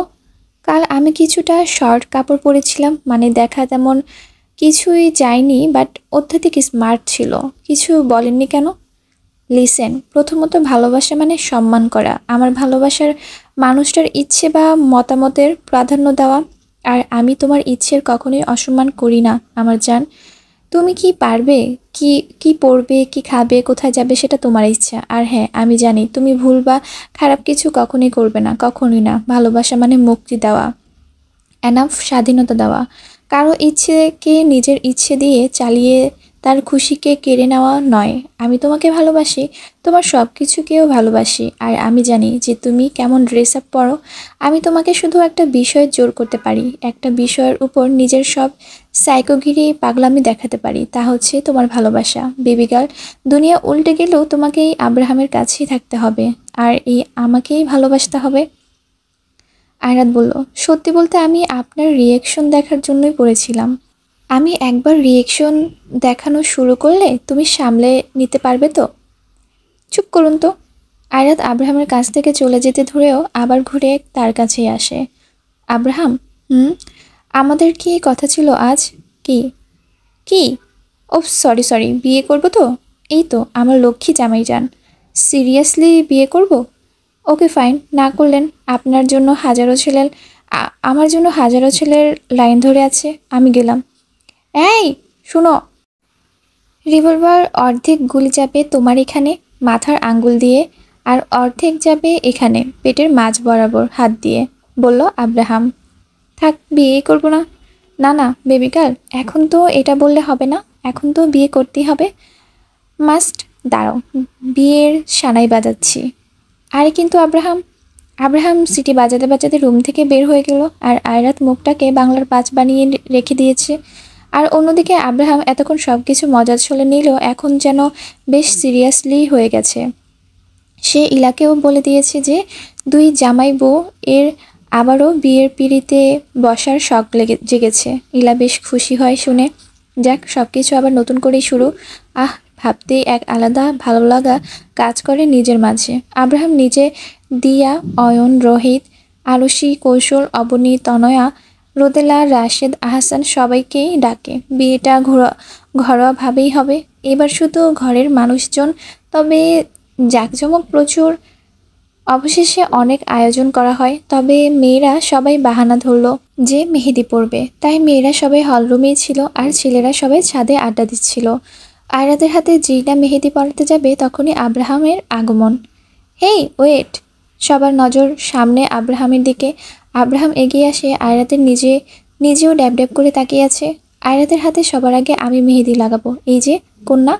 আয়রাতের উদ্দেশ্যে বলে, আপনাকে আমি মেহেদি লাগাবো। দিয়া বলল, আয় হায় জিজাজি, কত রোমান্টিক। তো তোমরা কি কম প্রেম করো নাকি? না মানে, আয়রাত বলল, হয়েছে আর ভোলা সাজতে হবে না। আমরা সবাই জানি যে আপনি আর অয়ন ভাই ডুবে ডুবে জল খাচ্ছেন বহু আগে থেকে। শুধু তাই না, অবনী আর কৌশলও ভাইও। অয়ন বলল, কৌশল? হাটে একদম হাড়ি ভেঙে গেল। সবাই হেসে দেয়। আর আব্রাহাম আয়রাতের কাছে বসতে মেয়েরা সেখান থেকে উঠে দূরে বসে। আব্রাহাম তার 2 পা গুটিয়ে বসে আয়রাতের হাতে মেহেদি দিয়ে দেয়। আর আয়রাতের এক মনে আব্রাহামের দিকে তাকিয়ে থাকে। প্রায় 10-15 মিনিট পর একদম আয়রাতের 2 হাত ভরে মেহেদি লাগানো শেষ হয়ে গেল। আব্রাহাম এতক্ষণ একেবারে জন্য অন্যদিকে তাকায়নি, একদম মেহেদি লাগাচ্ছিল। মেহেদি লাগানো শেষ হলে আব্রাহাম আয়রাতের দিকে তাকায়, আয়রাতকে ইশারা দেয় যেন সে নিজের হাতের দিকে তাকায়। আর আয়রাত তাকাতেই আব্রাহাম, এটা এটা আপনি কি কি পরিয়েছেন? হ্যাঁ, মাত্রই তো লাগিয়ে দিলাম। এর আগে কি মেহেদি পরানোর কাজ করতেন? এই মেয়ে, ইজ্জতের ফালুদা করো না তো। এত সুন্দর না, মানে এত সুন্দর, আর এভাবে তো পার্লারের মেয়েরাও দেয় না। সিরিয়াসলি অনেক সুন্দর হয়েছে। আচ্ছা, রহস্য কি? হ্যাঁ, এই যে এত সুন্দর করে শাড়ি পরানো, মেহেদি লাগানো, রেডি করিয়ে দেওয়া, এগুলো কোথায় শিখেছেন বলুন তো? শিখিনি। শেখার প্রয়োজনও পড়েনি, কারণ নিজের কাছে এত মূল্যবান একজন মেয়ে রয়েছে। You are so hot girl. Ayrat হেসে দেয়। এভাবে সময়টুকু কেটে যায়। বাড়িতে সবাই আছে, আর সবাইকে নিয়ে আজ বাড়িটা যেন পরিপূর্ণ মনে হচ্ছে। একটা সময় কাজীকে ডাকা হয়, সবাই নিচে বসে আছে, আব্রাহামও সেখানে। আব্রাহাম একটা গ্রে আর হোয়াইট কালারের কম্বিনেশনের শেরওয়ানি পরেছে, সোফাতে বসে বসে ফোন ঘাঁটছে। আয়রাতও নেমে আসে, পরনে হালকা মিষ্টি এবং সাদা কালারের মিক্স লেহেঙ্গা। আয়রাত এসে সোজা আব্রাহামের পাশে বসে পড়ে। আব্রাহাম দুই গালে হাত রেখে আয়রাতের দিকে তাকিয়ে আছে। এভাবে তাকিয়ে আছেন কেন? আয়রাত হেসে অন্যদিকে তাকায়। এই যে কন্যা, আর কতবার ঘায়েল করবে? হ্যাঁ, আর কত মারবে? আর কত? যতদিন আছি মেরিয়ে যাব। তাদের কথা বলার মাঝেই কাজী এসে তাদের সামনে বসে। কাজী আব্রাহামকে কবুল বলতে বলে। আব্রাহাম সাথে সাথে ফট করে কবুল বলে দেয়। আয়রাতকে বলতে বললেও আয়রাত কবুল কবুল কবুল বলে দেয়। আয়রাতের কবুল বললেই সবাই একসাথে বেশ চিল্লিয়ে উঠে কবুল। হ্যাঁ, এই বলেই আব্রাহাম আয়রাতের ঠিক সামনে একটা সুন্দর আয়না রেখে দেওয়া হয়, আর তার দিকে আয়রাত তাকায়। আয়নাতে আব্রাহামকে দেখা যাচ্ছে। আয়রাত সাথে সাথে একটা চোখ মেরে দেয়। আব্রাহাম হেসে দিয়ে দেয়, সাথে আয়রাতও। আব্রাহাম আয়রাতের বিয়েটা কিন্তু হলো কিছুটা বিকেল বিকেল এমন দিকে। তাই আব্রাহাম আয়রাত চেঞ্জ করে এসে আবার সবার সাথে হলরুমে বসে আড্ডা দিতে লাগলো। বেশ মজা হয় এবার, যেন ফ্যামিলিটা একদম খুশিতে ভরা লাগছে। একটা সময় সবাই বিদায় নিয়ে চলে যায়। এখনও বিকেল পুরোপুরি ভাবে কাটেনি। সময়টা সন্ধ্যা আর বিকেলের মাঝামাঝি। বাইরে মেঘ সাজ করে এসেছে, মেঘলা ভাব। আয়রাত এসে রুমের বড় থাই গ্লাসটা সরিয়ে দেয়। তখনই বিকট শব্দ করে বিদ্যুৎ গর্জে ওঠে, আর দুই এক বিন্দু বৃষ্টি ফোঁটা আয়রাতের মুখের উপর পড়ে। স্নিগ্ধ শীতল বাতাস গায়ে এসে দোলা দিয়ে যাচ্ছে। বাতাসে আয়রাতের চুলগুলো উড়ে উড়ে যাচ্ছে। হঠাৎ নিজের কোমরে কারো হাতের স্পর্শ পায়। আয়রাত কিছু বলে না, কেননা এই স্পর্শটা তার খুবই চেনা। স্পর্শটা আয়রাতের আব্রাহামের। আব্রাহাম আয়রাতকে জড়িয়ে ধরে তার কাঁধে নিজের থুতনিটা রেখে দেয়।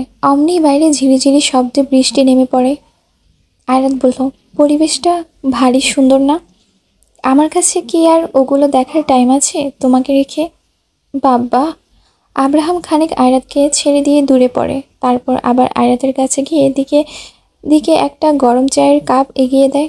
ওয়াও! আমি আরও আপনাকে বলতে চাচ্ছি যে কফি বানিয়ে আনবো নাকি? বাই দা ওয়ে, আপনি আজ কফি বাদ দিয়ে চা কেন? চা মানেই ভালোবাসা, এটা কোনো তুলনা হয় না। আর বৃষ্টির দিনে তো কোনো কথাই নেই। ওয়াহ! আমার ডায়লগ আমাকেই? বউ তো আমারই, তাই না? তখনই ধূপ করে ইলেকট্রিসিটি চলে যায়। আয়রাত অবাক, কেননা এভাবে ইলেকট্রিসিটি যাওয়ার কোনো কারণই নেই। আর আব্রাহামের বাসায় তো নয়ই। অন্যান্য দিন হলে হয়তো আয়রাত রাগ করতো, কিন্তু আজ আর রেগে রাগ নেই, বরং কারেন্ট চলে যাওয়াতে ভালোই লাগছে। আয়রাত এইসব ভাবছিল, তখনই আব্রাহাম একটা মোটা মোম জ্বালিয়ে দেয়। আচ্ছা, আধার রুমে মোমের আলোটা জ্বলজ্বল করছে। আব্রাহাম আরও দ্রুত আলো জ্বালিয়ে দেয়, কেননা সে জানে যে আয়রাত ভয় পায়।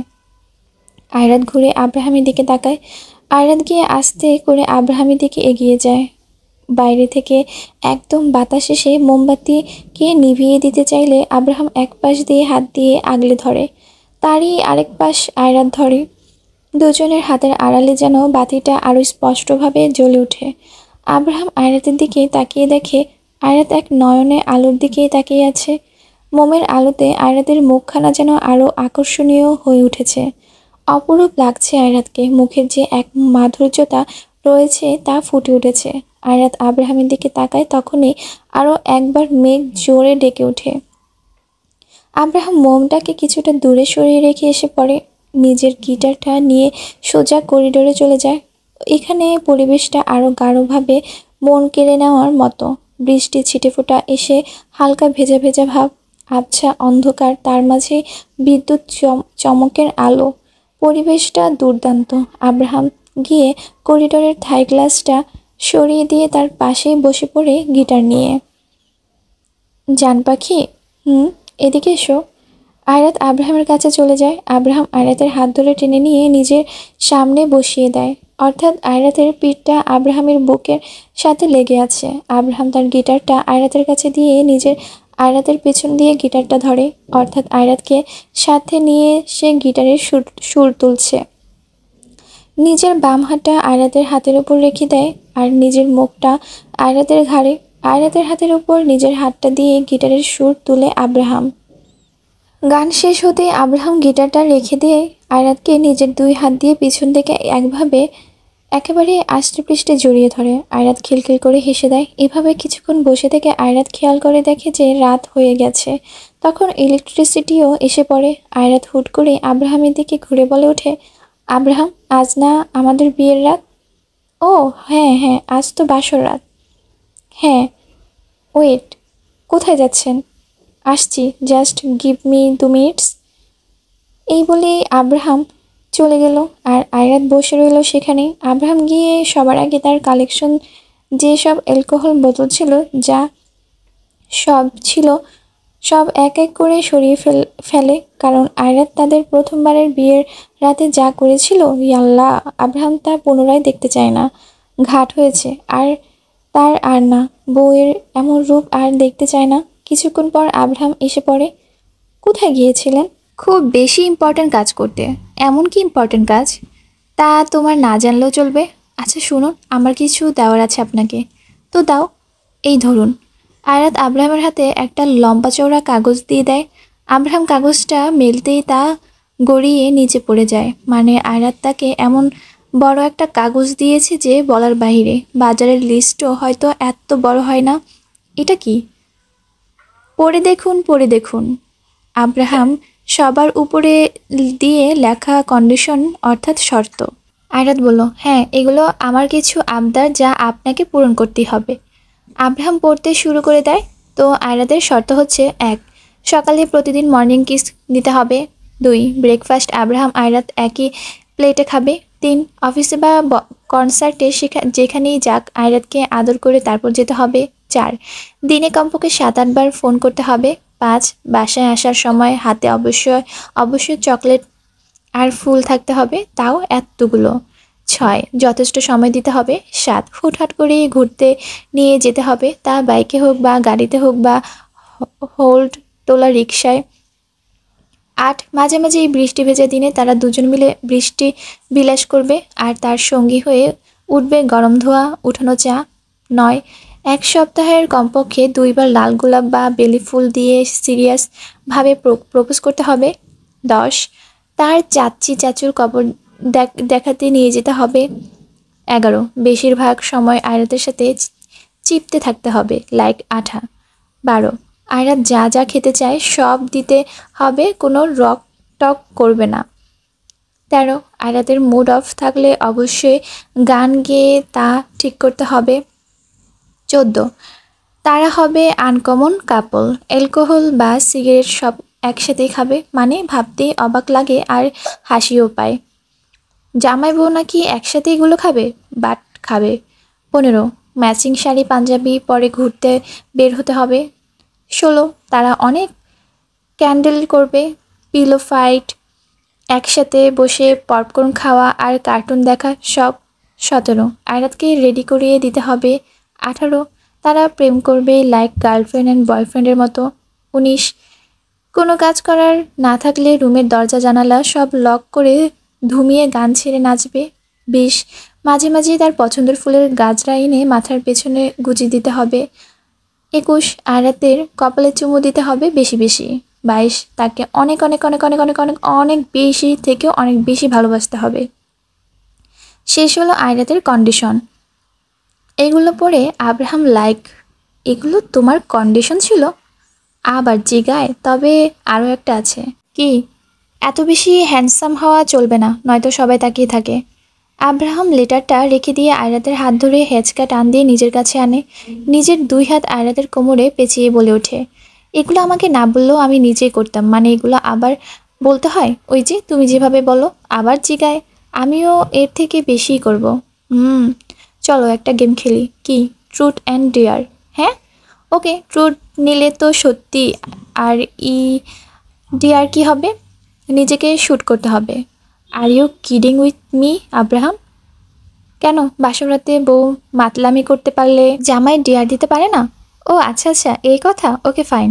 আব্রাহাম আর আয়রা দুই পাশে বসে পড়ে। তাদের মাঝখানে একটা ছোট্ট টেবিলে আছে। আব্রাহাম সেখানে একটা স্পেনের খালি কাচের বোতল রেখে দিয়েছে। সেটা ঘুরাবে, যার দিকে পড়বে সেই। প্রথমেই আব্রাহামের দিকে পড়লো। আয়রাত বলল, ইয়ে, পড়েছে। বলুন, ট্রুথ নাকি ডিয়ার? ট্রুথ। ওকে, তো জীবনে কখনো মানে একটুখানি হলেও কি কারো উপর ক্রাশ খেয়েছেন? মানে স্কুলে বা কলেজের লাইফে মানে একটু হলেও কি কখনো কাউকে ভালো লেগেছিল? হ্যাঁ। কি? হ্যাঁ, আমার প্রথম ভালোবাসা ছিল তো। আয়রাত বলল, আব্রাহাম। কুসুম নাম ছিল ওর। হোয়াট? কিন্তু এটা তো আম্মুর নাম। আমার প্রথম ভালোবাসা বা ভালো লাগার সবটাই আমার মা ছিল। হারামি। আয়রাত উঠে গিয়ে ঠুসঠাস হাতে যত কুলার সব আব্রাহামের উপর ঝাড়তে লাগলো।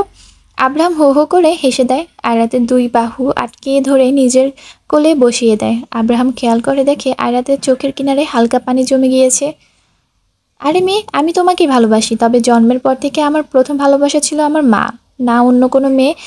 তোমার আগে ছিল আর না হবে। তুমিই প্রথম আর তুমিই শেষ। এমন ফাজলামি আবার করলে আমি তোর মাথা খাটাই দিব। পরে জামাই পাবা কোথায়? আরেকটা। এই মেয়ে। আয়রাত হেসে দেয়। এবার আবার কাচের বোতলটা ঘোরালে ঘুরতে ঘুরতে আয়রাতের দিকে পড়ে। কি নিবে বলো? ডেয়ার। যাও, শ্যুট করো।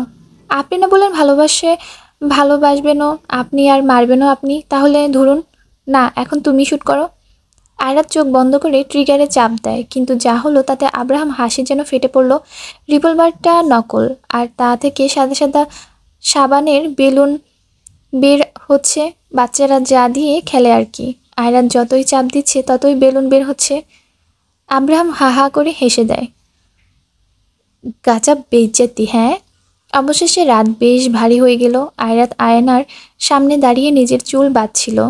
তখনই আব্রাহাম এসে আয়রাতের চুলে হাত দেয়। সে নিজে আয়রাতের চুলগুলো বেঁধে দেয়। বাধা শেষ হলে আয়রাতের কানের পাশে নিজের মুখ নিয়ে আলতো করে বলে ওঠে, বেবি গার্ল। প্রথম দিন তো এক রাতেই বউ হওয়ার অফার করেছিলাম, রাজি হলে না। এর জন্য সারা জীবনের জন্যই বউ বানিয়ে নিলাম। আব্রাহাম আয়রাতের ফট করে নিজের কোলে তুলে নেয়। আয়রাত প্রথমে অবাক হলেও আব্রাহাম তাকে চুপ করিয়ে দেয়। আব্রাহাম গিয়ে আয়রাতকে সোজা বিছানার উপর ফেলে দেয়। ধীরে ধীরে আয়রাতের দিকে এগিয়ে আসে। আয়রাত বলল, আব্রাহাম, হুশ বেবিকা, আমি আমার বিয়ের সেই প্রথম রাতটা তোমার পাগলামির জন্য নষ্ট করেছিলাম, কিন্তু আজ আমি আর পারবো না। আজ তোমাকে আমার লাগবে। I need you and I want you. Ayrat আর কিছু বলে না। আব্রাহাম আয়রাতের হাত দুটো বিছানার সাথে চেপে ধরে ঠোঁটজোড়া নিজের করে নেয়। পরক্ষণে আবার আয়রাতের ঘাড়ে নিজের মুখ ডুবায়। সেই রাতটা তারা দুজনে দুজনকে ভালোবাসার চাদরে মুড়িয়ে নিল। পরের দিন সকালে আয়রাত ঘুম থেকে উঠে আড়মোড়া ভাঙছে। তখনই আয়রাতের সামনে তাকিয়ে দেখে খুব সুন্দর করে লেখা, happy 3rd marriage anniversary. Ayrat দেখে অবাক। আয়রাতের মনে ছিল না প্রায় আজকের দিনটা। আর মনে না থাকার আরও একটা কারণ হচ্ছে যে গতকাল আবার আব্রাহাম আয়রাতের বিয়ে করেছে। তার মানে তারা যখন একদম প্রথম বিয়ে করেছে, এটা তখনের মানে আজকের দিনটাই। আয়রাত উঠে গিয়ে ফুলানোর বেলুন দিয়ে সুন্দর করে লেখাটার কাছে গিয়ে দাঁড়ায়। আয়রাত একগাল হেসে দাঁড়িয়েছিল। তখনই আব্রাহাম এসে পেছন থেকে আয়রাতকে জড়িয়ে ধরে তার কানে নিজের ঠোঁট লাগিয়ে বলে ওঠে, happy 3rd marriage anniversary baby girl. আপনার মনে ছিল? আরে, তো মনে থাকবে না? কি মজার ব্যাপার, তাই না? গতকালই আমাদের বিয়ে হলো আর আজই কিনা অ্যানিভার্সারি। আরে, কাল তো তুমি বলেছিলে তাই তাই নয়তো আমরা আমাদের একদম প্রথম বিয়ের অ্যানিভার্সারি সেলিব্রেট করব। ওকে ওকে, তবে আপনি তো আমাদের সেকেন্ড অ্যানিভার্সারিতে ছিলেন না। এখন তো আছি। হ্যাঁ। তখনই আয়রাতের ডাক পড়ে তার দাদির কাছ থেকে। আয়রাত দ্রুত নিচে চলে যায়। তবে আয়রাত এই যে গেল নিচে ইলার কাছে, আর আয়রাতের খবর নেই। আব্রাহাম কিছু কাজ করছিল, কিন্তু প্রায় ঘন্টাখানেক হয়ে যাবে আয়রাত নেই। এটা মনে করতেই আব্রাহামের দ্রুত নিচে চলে যায় আয়রাতকে খুঁজতে। রান্নাঘরের দিকে যেতেই আব্রাহামের চোখ কপালে। আয়রাত একদম শাড়ি পরে শাড়ির আঁচলটা কোনো রকমে কোমরে গুছিয়ে চুলগুলো খোপা করে রান্না করছে। ইলা হয়তো পরিয়ে দিয়েছে তো তা। আব্রাহামের রান্নাঘরের রান্নাঘরের কিনারে সে 2 হাত ভাঁজ করে আয়রাতকে দেখছে। আর আয়রাত এতই কাজে ব্যস্ত যে সে আব্রাহামকে খেয়ালই করেনি। আব্রাহাম আয়রাতকে আপাদমস্তক দেখতে লাগে। আয়রাত একটা অ্যাশ কালারের শাড়ি পরে আছে, আঁচল কোমরে কিছুটা গুজে দেওয়াতে কোমরের বেশ খানিক অংশ দেখা যাচ্ছে। চুলগুলো সামনে কিছুটা বের হয়ে আছে, গরমে ঘেমে আছে, ফর্সা মুখে ঘাম কিছুটা মুক্তোর মতো জলজল করছে। মাঝে মাঝে বেশ বিরক্ত হয়ে আয়রাত তার হাতের উল্টো পাশ দিয়ে কপাল মুছছে আর চুলগুলো পেছনে ঠেলে ঠেলে দিচ্ছে।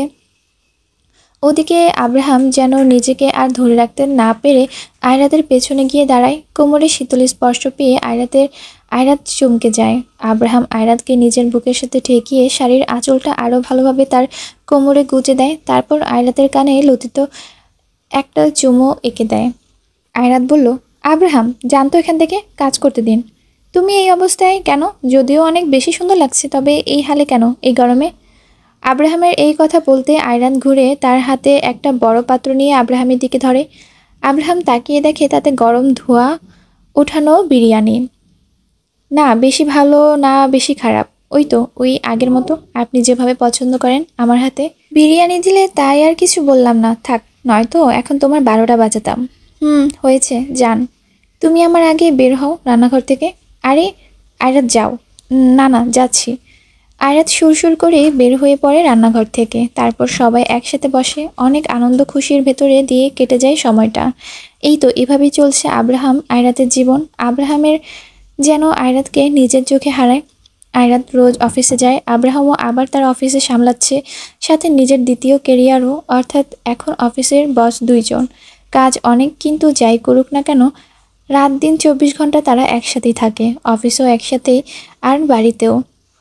তাদের যেন কোনো কিছু কমতি নেই। ভালোবাসা কাকে বলে কেউ এদের কাছ থেকে শিখুক। অনেকেই বলে এই অত্যাধিক জেনারেশনের নাকি ভালোবাসা নিতান্তই ঠুকনো। কিন্তু আব্রাহাম আয়রাত এই ধারণাকে একদম ভুল প্রমাণ করে দিয়েছে। আয়রাতের আব্রাহাম এবং আব্রাহামের আয়রাত। একদিন বিকেলবেলা গোধূলির লগ্নে আব্রাহাম আয়রাত বাগানে দোলনাতে বসেছিল। আয়রাত বসে আছে, তবে তার কোলে আব্রাহামের মাথা রেখে শুয়ে আছে। আকাশটা লাল কমলা রঙে রঙিন। পাখিরা তাদের কিচিরমিচির ডাক তুলে তাদের নীড়ে ফিরে যাচ্ছে। মন মাতানো হাওয়া বইছে চারিদিকে, তার উপর বাগানের সব ফুলের এক মাতোয়ারা সুগন্ধি মিশে আছে। এই মুগ্ধকার বেলায় আব্রাহাম আয়রাতের নিঃস্বার্থ ভালোবাসা যেন নেশা ধরিয়ে দিচ্ছে।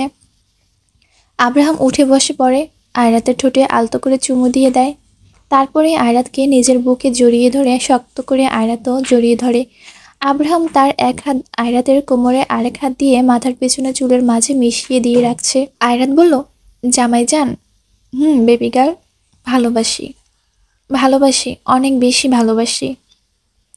এই বলে আব্রাহাম আয়রাতের মাথার উপরে একটা চুমু দিয়ে দেয়। তারা দুজন হয়ে রইল একে অপরের জন্মান্তরের চিরসাথী হয়ে। পরিপূর্ণতা পেল আব্রাহাম আয়রাতের নিঃস্বার্থ ভালোবাসা।